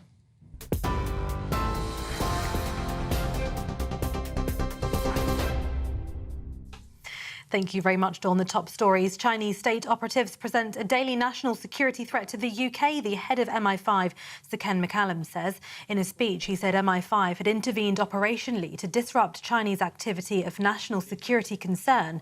In the past week, GB News has been told that the operation does not involve a state threat to the UK's parliament or any parliamentarian. In his annual assessment of the range of security threats facing the UK, Sir Ken McCallum said a more hostile world was forcing the biggest shift in MI5's mission since 9/11. That warning comes as MPs say they'll hold a formal inquiry to discuss the China spying case and the issues that have arisen from that. Committee Chair Matt Weston told the House of Commons today that the Joint Committee on the National Security Strategy has decided to investigate the case. The decision comes after the Prime Minister has released details of the China spy scandal after being accused of staging a cover-up. Downing Street says it would have been absurd for the Prime Minister to step in after being told the China spy case was going to collapse, stressing that the case was a criminal matter for the Crown Prosecution Service to handle independently. In 3 witness statements, details reveal the civil servant who gave evidence during the trial admitted the UK was committed to a positive relationship with China, despite being quizzed about the threat it posed. Sensitive material on the Conservative leadership race was also supposedly leaked. The 2 men accused of spying, Mr Cash and Mr Berry, both deny any wrongdoing after the case collapsed last month. Shadow Chancellor Mel Stride spoke to GB News. So the National Security Advisor, you would think, would be across something as significant as this, but the suggestion is that it was all weighted or focused on his deputy, a civil servant. And I think most people would say that just sounds totally incredulous. Look, it does feel a bit like a cover-up. We've had a Prime Minister that just 48 hours ago was telling us that the evidence that's now been released could not be released, and yet changed his position yesterday on Prime Minister's questions. What we are saying is let's get to the bottom of exactly what happened. Let's have that information. Let's have the correspondence, the memos, etc., around this activity so that we can make a proper assessment. Rachel Reeves says higher taxes on the UK's wealthy will form part of next month's budget. She shrugged off the scaremongering and bleating of her critics. She also stressed her determination to repair the public finances. Speaking in Washington, where she's attending the annual meetings of the International Monetary Fund, the Chancellor told The Guardian there won't be a return to austerity and hinted at tax increases for the most well-off.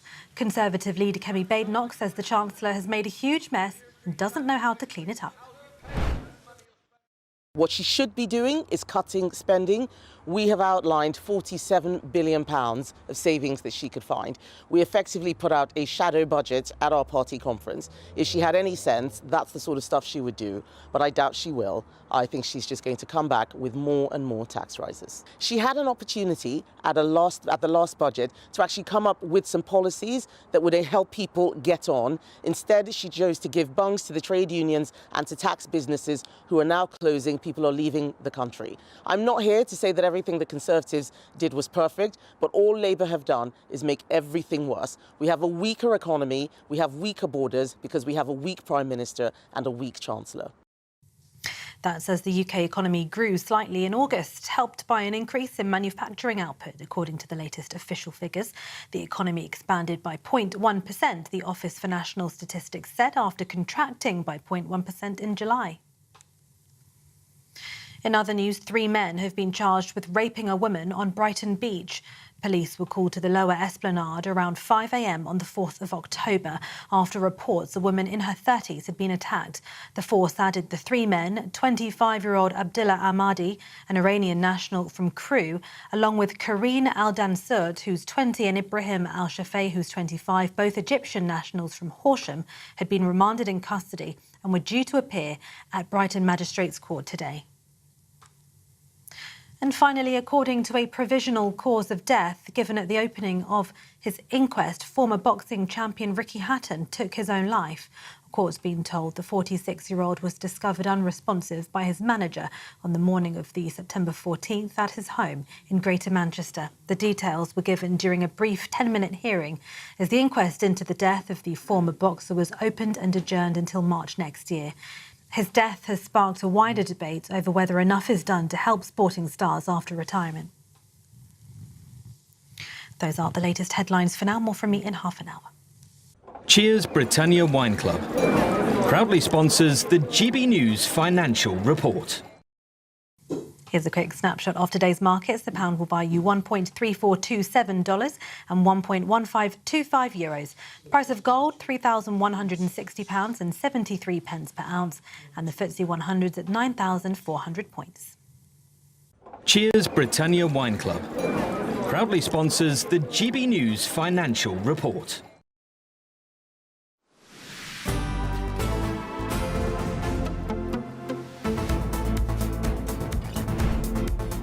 Good afternoon, Britain at 9 minutes past 2. Let's update you on that breaking news. The head of MI5 has warned the UK needs to defend itself robustly against security threats from China. GB News Home and Security Editor Mark White was at the speech and joins us now with the latest. Yeah, there's no doubt this is a major intervention by the Director General of our Domestic Security Service, MI5. It is his annual assessment, but clearly the timing could not be worse for the government, coming at a time where it's under such enormous pressure over allegations that somehow it influenced or interfered with the smooth running of a China spy trial, which then ultimately was discontinued. The government, we should say, of course, have said that they didn't in any way, shape or form act inappropriately here. But this whole issue about whether China is really seen as a threat or an epoch-defining challenge or whatever it might be, well, the Director General of MI5, Sir Ken McCallum, is clear that those state actors on behalf of China do pose a direct threat to the UK. So therefore, of course, acting on behalf of a country, the country poses a threat to national security. This assessment, of course, is the annual assessment, as we say. He was talking about the fact that terrorism remains a big challenge, but the issue in terms of those countries also getting involved in activities that are not conducive to the public good is a big challenge. This is what he said. MI5's fight against terrorism remains intense. My teams are running near record volumes of investigations. But we are also having to contend with a second menace of equal or even greater scale in fast-rising state threats. In 2025, a more hostile world is forcing the biggest shifts in MI5's mission since 9/11. So the biggest shift in its mission since 9/11 also includes a 35% increase in the threat from state actors. And it's a triumvirate of three state actors that are the most problematic for the UK: Iran, Russia and China. This is what he said about China. The UK-China relationship is, by its nature, complex. But MI5's role is not. We detect and deal robustly with activity threatening UK national security. MI5 will keep doing what the public would expect of us: preventing, detecting and disrupting activity of national security concern. Our track record is strong. We've intervened operationally again just in the last week, and we will keep doing so. So that's a very interesting new revelation from the Director General of MI5 there, that just in recent days they've intervened against a direct threat from China against the UK. Wouldn't go into details, but he did say that it was not related to the UK Parliament or indeed any parliamentarian, but a threat from China nonetheless. And also, I think the way in which this next part that I want you to listen to is phrased, it seems to me it's a bit of a shot across the bows of the government, whichever government is in place here, that however they want to cozy up to the likes of China, it's not going to deflect MI5 from doing the job that it has to do to defend the nation. Let's listen to that. I am MI5 born and bred. I will never back off from confronting threats to the UK wherever they come from. The National Security Act, passed by Parliament in 2023, strengthened our hand against state-backed threats, whether from China, Russia, Iran, or others. Long-standing weaknesses in the UK's legislation have been closed. So there you go. I mean, he's saying that, you know, they got the legislation through Parliament, which now gives them the power to go after these state actors. And that, I think, very strong language coming from this official here that, you know, he'll never back off. Mark, that's really significant because, of course, the China spy case is all being brought under the Official Secrets Act, which was the legislation in place when the alleged spying took place.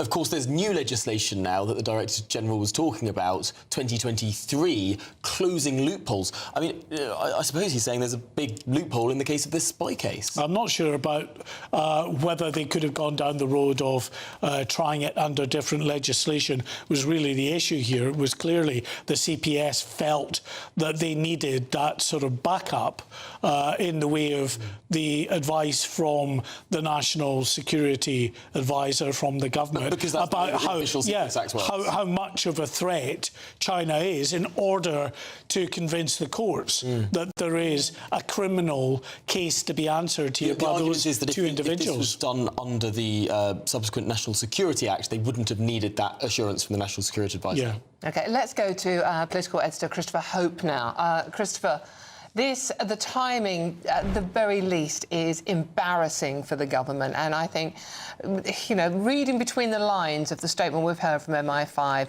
it's quite heavy criticism, isn't it? Yeah, it's a reminder, isn't it, of why China does matter. It seems to me, having sat through lots of briefings with government officials in the past 10 days or so on this issue, that the UK has been trying to have its cake and eat it with our policy towards China. We want to trade with them, get their support in building wind farms and the like, and buying stakes in national infrastructure, Heathrow Airport, 10%, a chunk of a nuclear power station under construction. But equally, we're concerned about this activity by the Chinese state against our own institutions here, and how do we play that? Today's briefing, the lobby briefing I was at, the Deputy National Security Advisor's evidence was questioned. There were 3 witness statements published overnight by the government. In there, it was surprising to see Labour policy cut and paste into the latter two after the election. It looks like the CPS were trying to prove after the event, after the governments had changed, that we as a country viewed China as an enemy in order to make the prosecution stand against those 2 men who were accused of spying, who denied all wrongdoing.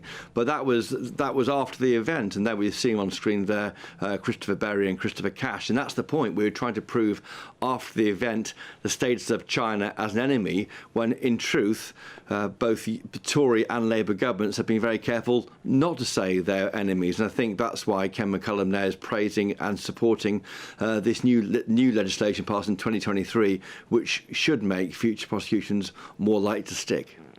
But of course, this is all focusing in on the mess that this government doesn't quite seem to have a very clear answer on. I mean, a lot of people look at this China story and just look at all the different angles and all the sort of elements of it and think this is an incredibly confusing story. But at the core of it, this is the government that failed to put forward evidence to prosecute 2 alleged spies. ultimately, the government still has a huge number of questions to answer, given how weirdly obvious it is to everyone else that China is a threat. How obvious it is to the head of MI5 that China is a threat. How obvious it is to opposition politicians who point to their own statements that China was a threat when they were in government. And yet the government can't bring itself to say China is a threat. Well, Tom, and that goes to the absolute heart of it. So my first question at the lobby briefing today with the PM's deputy official spokesman was a simple one. Is China a friend or foe? Is it an enemy or not an enemy? And they couldn't answer that question. They said it's unhelpful to use a single word, friend or foe, to describe China. They said that it's a threat to our economic prosperity and the biggest state-based threat to our economic security. But they won't say friend or foe. They won't say a hostile state. They won't say the language required under the legislation with which these two individuals were charged for spying. And because of that, the case fell. And that's where I think we are. For too long, the UK government has tried, as I say, to have its cake and eat it about China, to treat them both as an enemy and both as an economic partner. And at some point, they've got to choose. What is the mood music now coming from Number 10 after this statement from MI5? It just makes them look stupid.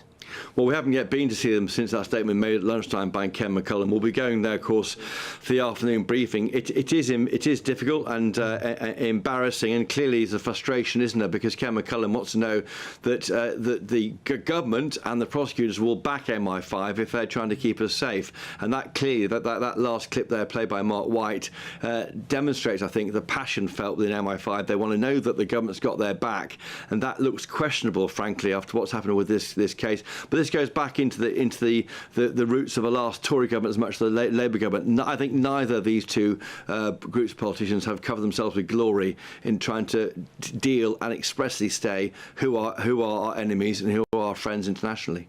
Well, Chris, I mean, this is a story that is not going away. I've got to ask you, are you going to be back in Downing Street this afternoon to follow up this? I mean, goodness me, now that the government knows what MI5 thinks, and that's out there on the record, some big questions to ask there. Yeah, we will be. We'll be trying to keep going. We're not seeing any questions put into the Prime Minister today from national press, so we are relying on our access, I think, to the PM's official spokesman or deputy official spokesman and ask them the questions. Other issues, though, in politics today, don't forget about the economy. That's a big concern. We had earlier today Stephen Kinnock, the health minister, saying that the economy is stagnant. Now, those are questions that will be put later on to Rachel Reeves when she faces journalists in Washington at the IMF annual meeting. Well, what an excellent segue, Chris. Thanks indeed for setting up our next topic of conversation, the economy. Chris Hope there, our political editor. Yeah. Let's speak to the economist at the Adam Smith Institute, Mitchell Palmer, on this doom budget that many are expecting next month. Mitchell, just how bad could it be? Well, look, the numbers don't look great. The government left itself very little headroom at the last budget, and with the OBR rather, updating its productivity forecast down, there's a hell of a lot of work to do. All the predictions are we're stuck in this doom loop. I mean, Rachel Reeves has painted herself into this corner, yet she is constantly blaming everyone, blaming the Tories, blaming Nigel Farage, blaming Brexit. Isn't it time she accepted responsibility, that she is responsible for where we are now? I think it's certainly time for the government to stop looking in the rearview mirror, although it's certainly true that the picture in the rearview mirror is not particularly rosy, and look forward and try and move some of those levers to get the economy moving. So that's probably going to look like supply side reforms to regulation. So planning reforms need to be even faster and even harder than they are. But it's also going to look like tax reform, I think, and not tax reform that increases the burden on wealthy people and sends them off running with their tail between their legs. Well, that is such an important point. I'm just reading our headline down at the bottom of the screen. It says, Chancellor to tax the rich. Now, I mean, is there any room left? I mean, as you say, the rich are leaving. Frankly, does anyone believe that it's only going to be the rich hit in this budget? I mean, she's going to come for the rest of us. Well, I mean, as you point out, there is we've squeezed that grapefruit quite a lot. I mean, Britain already has one of the most progressive tax systems in the world. We already have quite high taxes on property. We already have quite high taxes on higher incomes, those top marginal tax rates, although, yes, they are lower than they are in Europe. I don't think we want to compare ourselves to the Europeans, who are growing even slower than Britain is. Yes, I think if the government wants to square the fiscal circle by raising revenue, I think it's going to be difficult to do that just by targeting the super rich, who already do, of course, pay a very large share of our total tax receipts. Adam, thank you very much. That's Adam. That is our Mitchell Palmer. Mitchell, thank you very much. Economist at the Adam Smith Institute. Too many names in there. Oh, I know. Struggling with Tom. If only we did have Adam Smith on. I mean, that would have been the interesting. father of economics. Exactly. The man who was once on the £10 note. Very interesting, yes. Although, sadly, he did die in the late 1700s, yeah, if I'm not but mistaken. Steady on, at least I can spell threat. Well, this is Good Afternoon Britain on GB News. Lots more still to come. Yeah, fresh allegations against Prince Andrew as Virginia Giuffre, beyond the Grey autobiography, claims he was entitled and viewed their alleged encounters as his birthright. But it's time for the Great British Giveaway now. Perhaps you'll need to win this to escape some of those dastardly taxes coming next month. Here's how to win. You're not going to want to miss our greatest Great British giveaway so far. You could bank an incredible £30,000 in tax-free cash to spend however you like. And if that wasn't enough, you'll also get to drive away in this brand new motorhome. With thanks to Marquis Leisure, this brand new 2025 Benamar Primero could be yours. It comes with all the mod cons you'd expect from a vehicle worth over £74,000 and comfortably sleeps 4 people. This prize package is worth over £104,000. And remember, if you can dream it, you can drive it away. For another chance to win, text WIN to 63225. One entry costs £2.50 plus one standard network rate message. Or text BONUS to 63225. 5 entries cost £5 plus one standard network rate message. Go to gbnews.com/win. Entries start at £2.50. Call 0903 686 3232. Calls cost £2.50 plus your network access charge. Or post your name and number to GB16 PO Box 8690 Derby DE1 9TT. UK only. Entrants must be 18 or over. Lines close at 4 p.m. on the 31st of October. The winner will be contacted live on GB News, week commencing 10th November. Please check the closing time if listening or watching on demand. Good luck.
Westminster, the ultimate clique. And you're fighting like rats in a sack. But here on the Camilla Tominey Show, we ask the questions the establishment media is too scared to ask. OK, let me ask you a straight question, because I know you're a straight-talking politician. Whether it's net zero, illegal immigration or law and order, nothing is off limits. You had the power then.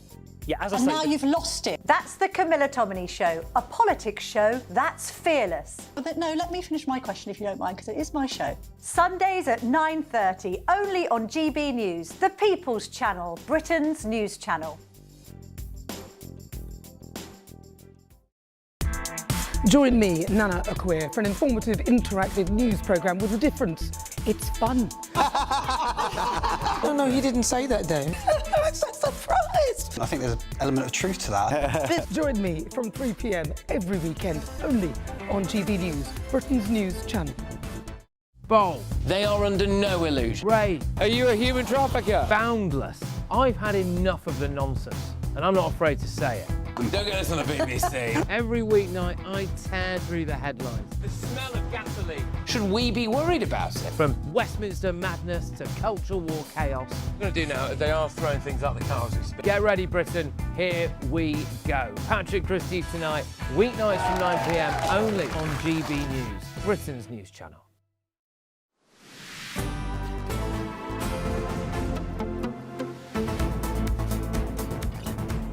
Good afternoon, Britain. It's 28 minutes past 2. Now, the England footballer John Joe Shelvey says that one reason he's moved his family abroad is to give his children a better life. And it raises a tough question. Is Britain becoming a bad place to raise children? Yes, with phone theft and street crime on the rise and families increasingly worried about safety, many parents say they feel the UK just isn't what it used to be. Well, reports show phone thefts in England and Wales have surged by nearly 90% in the last year, with youth violence and antisocial behaviour also climbing. It paints a bleak picture for families trying to keep their children safe. Yeah, so we're joined now by parenting and lifestyle expert Annette Kello. Annette, thank you for joining us this afternoon. Annette, the simple question is the UK now a safe place to raise children? Good afternoon to you both. I think it's very interesting because we do have problems in the UK at the moment, but I will say I don't think it's all doom and gloom. We have great safety nets here, strict protections to protect and help children. We have free education ranking 4th in the world for universities as well. Free NHS, dodgy as it may be sometimes. And we also have a lot of culture, history, and green spaces, which I think is really important. 74% of children said that they can walk to a park or green space near them. So I don't think it's all that bad, but I do think we have lost our sense of community, and that's something that we need to work on. Why do you think it is that so many fewer people are having children now? I mean, the birthing, the sort of fertility crisis that this country has entered into, to be fair, matching basically all of the developed world, fewer and fewer people are having children. That's a really interesting question because I don't think it's just about the money. I think there's actually a huge social media rise of child-free influencers. I don't know if you've seen any of these, but they're just very anti-children. They call them dinks. Have you heard of dinks? Double income, no kids. Oh, yeah. It's very interesting. And I think it's, you know, we look at somewhere like Somalia, where they have around average 5 children per family. They have virtually no benefit system, no pension system. Their children are their pension. And so I think in the UK, maybe we have too many options. People, I'm not saying it's all avocado on toast, but I think people are just really not seeing it as a popular option. Obviously, we have a lot of people as well that are moving to other places. For example, Dubai, very popular. And I don't think the grass is greener there either, because Dubai is on a par with London with the cost of rent, and also your healthcare is not free there, so it's £1,000 to £5,000 a year per child, and also the schools there are not free. So running away, I don't think is always the answer. But Annette, the schools are actually very good. I mean, the education system in the country appears to have been failing our children for a long time now. Certainly on the aspect of manners and culture and respect for the country they're growing up in. That all seems to have been lost somewhere along the line, which surely is quite important. Yes, well, like I said at the beginning, I think we should celebrate our history and culture. And we do need to take a little leaf out of 1950s post-war Britain, where they had, ration books and no money, but yet they still had manners, grit, determination. And I don't think that's just something that can be taught in schools, by the way. I also think as parents, we have to take responsibility, not rely on the nanny state and somebody else to bring up our children. I mean, often people say, well, you can't find things to do for children, it's too expensive. But I don't believe that either. I'm very positive about that. I think there's so many community events, libraries, cultural things to do, museums. So it's really about the parents getting involved. And I always talk about this, go and find your village. You may not have your mum and dad living down the road, but you need to create your own village. And now, just very quickly and finally, there was a brilliant clip on Bev Turner's late night show in America, where there's a chap on there who's teaching young men how to shake hands. Just the simple fact of meeting someone and shaking their hand. And it was astonishing, the reaction of these youngsters, who it was almost an alien concept. Do you think introducing something like that here would make sense? Yes, we need to put the books on the head and we need to start walking around straight back and shoulders. No, it's really interesting you say that because, yes, I'm watching you guys. Very good. No slouching. I do think it's so important because one of the things we have to know is that to talk to people, and this is why I have a beef with social media and being on screens a lot, the art of communication is so important. You look at the private school sector, it's all about public speaking, learning how to have those manners. We can install them ourselves. We have our phones, we can look at it and work out what's best for our children. Even crossing the road at the zebra crossing, say thank you. A lot of people don't do that. And it's these small things that we can implement. And I think it's really important to be doing that straight away from toddler onwards. Oh, really good advice there. Annette Kello, always a pleasure. Thanks indeed for joining us here on Good Afternoon Britain. And we are now going to sit up right for the rest of the show, Tom, and not look at our phones. Look, we clearly weren't doing it before because now the camera's bad, not framed properly now because we're too tall. Sorry. Look, we can do this and then no, brilliant. Well, we should say much more coming on today's programme. Indeed, fresh allegations against Prince Andrew as Virginia Giuffre's Beyond the Grave autobiography claims that he was entitled and viewed their alleged encounters as his birthright. All of that and much more to come after the news headlines with Tatiana Sanchez.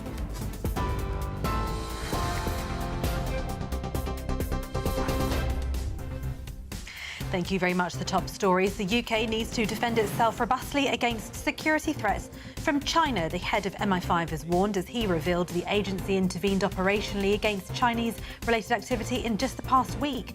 GBNews has been told the operation does not involve a state threat to the UK's parliament. MPs will hold a formal inquiry to discuss the China spying case and the issues that have arisen from it.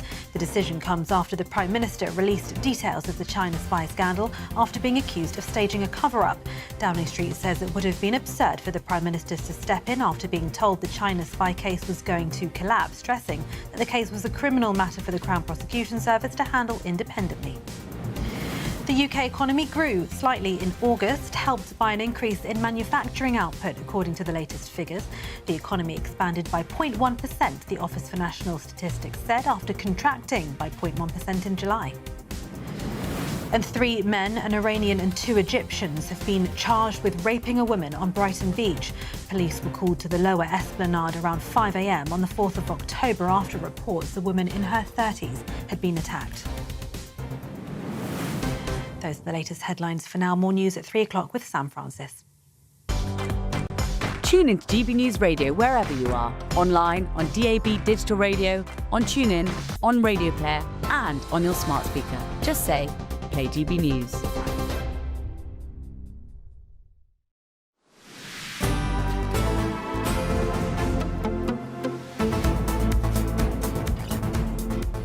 Thank you very much, Tatiana. And there's loads more coming up on today's show. An inquest into boxing legend Ricky Hatton's death was held earlier today, and we'll have all the details on that for you. You're with GB News, Britain's news channel.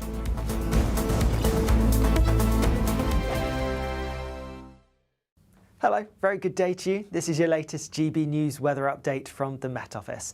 Now, it is going to be mostly dry through the rest of today, but also largely cloudy. Lots of grey sky around because we have high pressure across us, keeping the winds largely light, but it's also trapping some moisture, which is why there's so much cloud around, and for many, that's not going anywhere particularly fast. That being said, there is some sunshine across central parts of Scotland in particular, also some sunny spells towards Shetland. Elsewhere, a largely cloudy theme this afternoon. Mostly dry, though, just a few spots of rain towards the far southeast of England and also towards some northern parts of Scotland, Caithness, parts of Aberdeenshire, for example, as well. Where you're stuck under the cloud, a bit of a chilly, cool feel to things, but temperatures around average for the time of year, feeling warmer in those places where we get that sunshine breaking through.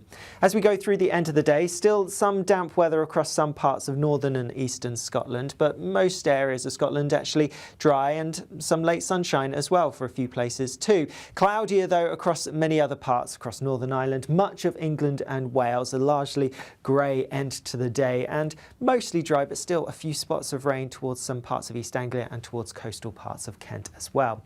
As we go overnight, a few showery bursts across parts of northern and eastern Scotland still, maybe a few showers pushing into some North Sea coastal parts and also towards the southwest, but most places staying largely dry. The cloud breaking up a little bit, and so where we get that cloud breaking up and the clear skies and light winds, temperatures for some could drop close to or around freezing perhaps in some places, otherwise the cloud stopping temperatures from falling too low.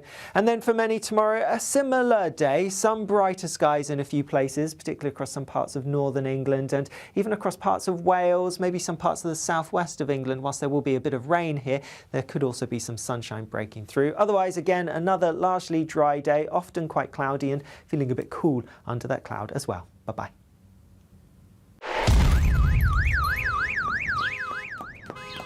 Crash Law 24 sponsors GB News Traffic and Travel Report. Good afternoon, this is the latest AI travel news from GBNews.com. The A9 at Dunkeld faces closures due to a collision with northbound restrictions. Diversions are in place. In North Yorkshire, a broken down vehicle closes one lane on the A19 northbound exit to the A61, clearing by 2:39. On the M4 eastbound, between junction 12 and 11, 2 lanes are closed due to a broken vehicle causing 15-minute delays, resolving by 3:27. A 7.5-ton weight restriction is in place for heavy goods vehicles on the M48 until further notice. And on the trains, Great Western Railway faces disruptions between Exeter St David's and Okehampton. For more travel news, go to gbnews.com. Crash Law 24 sponsors GB News Traffic and Travel Report.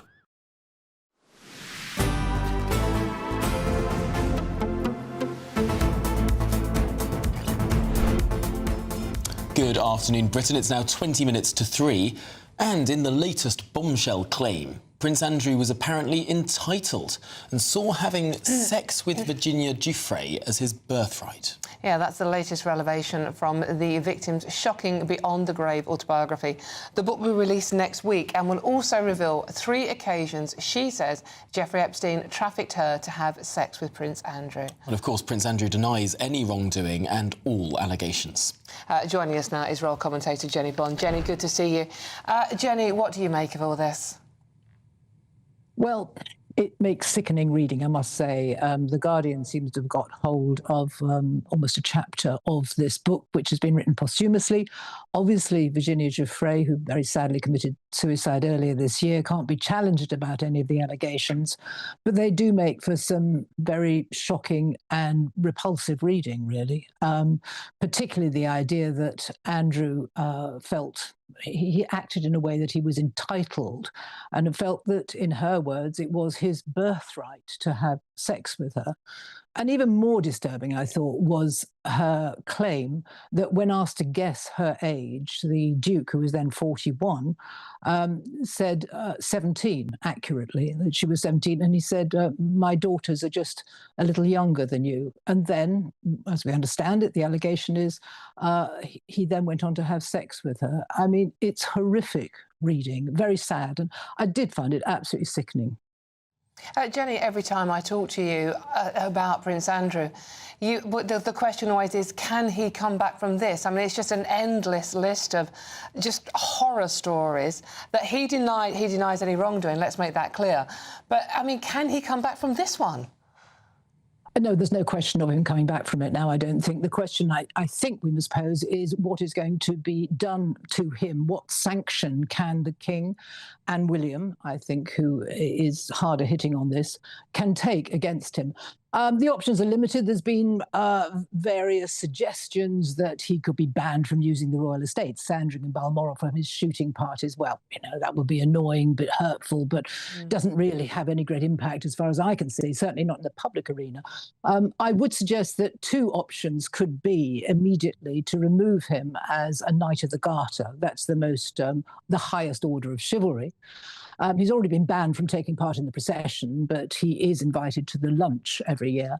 Well, I think he should just be stripped of that honour entirely, which has been done in the past. There are up to 24 members of the Knights of the Garter, and he could be removed from that list.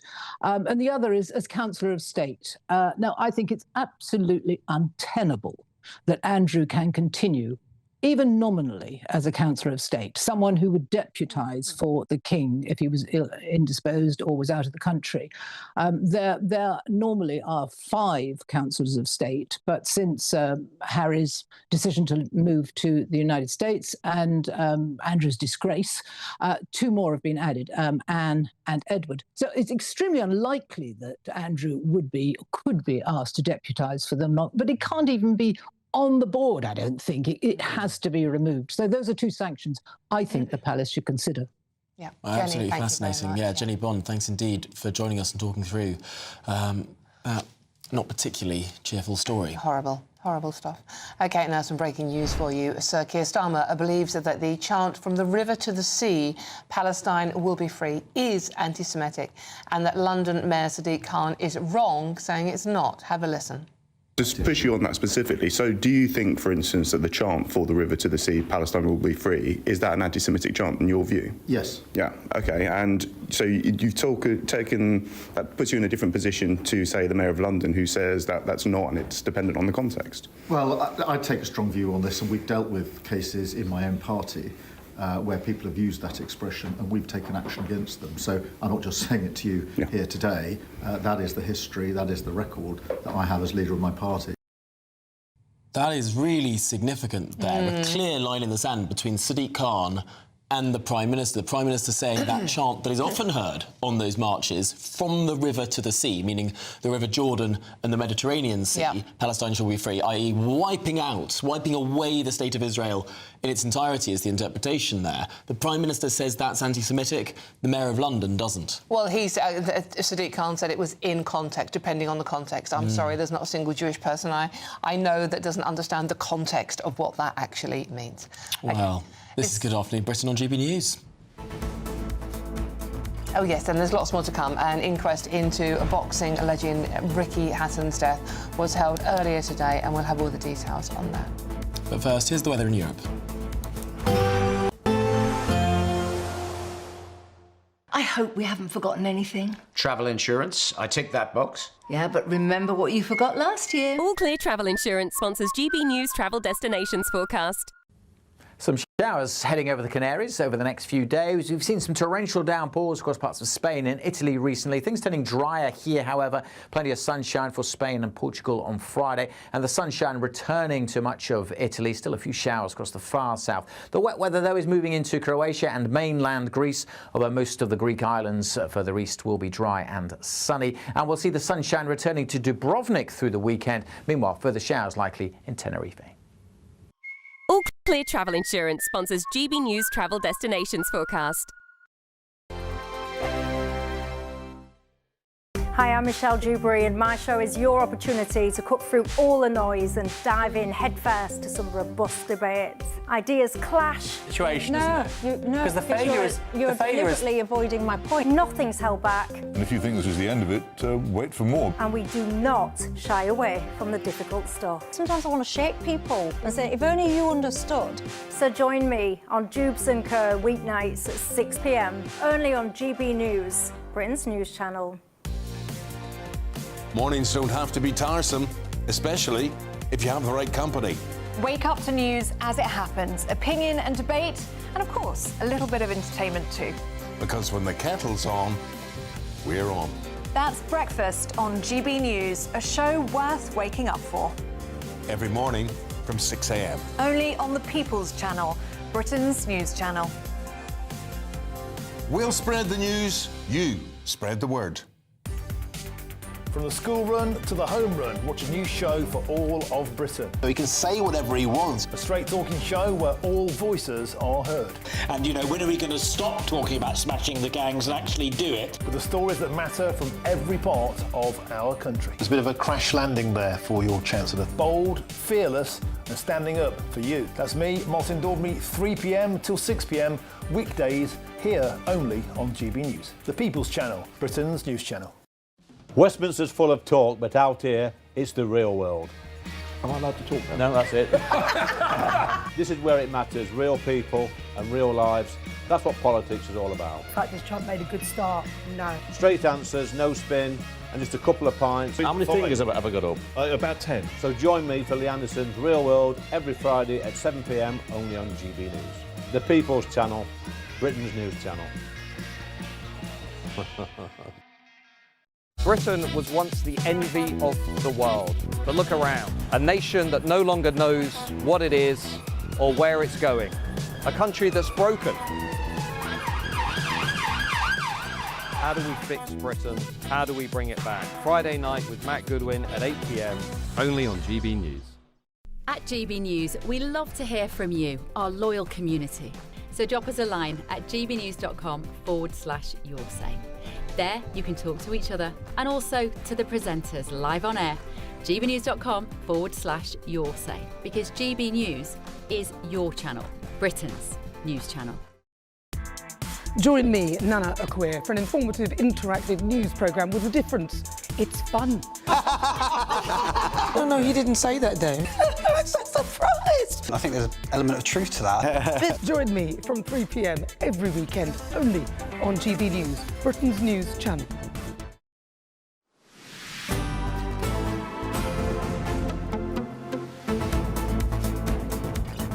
Good afternoon, Britain. Coming up to 10 to 3. Now, there's a by-election in Wales next week. Our very own Jack Carson went there to find out what it's all about. Its 750-year-old castle watches over this area, steeped in history. Now the people here in Caerphilly have a decision to make. A by-election to elect a new member of the Senedd has been called after the sudden death of former Labour member Hefin David. It's a town proud of its industrial past, and its people. A statue honours one of its most famous sons, Tommy Cooper. But in this election, which candidate will be able to pull the rabbit out of the hat? From local issues to those of national debate, residents here are divided on what their next representative should focus on. Budget funding or some other issues have cropped up and the funding is no longer there. But, I mean, Caerphilly was promised, well, could do with a bypass years ago, but there isn't. There's one road in and one road out, and once that gets snarled up, everything grinds to a halt.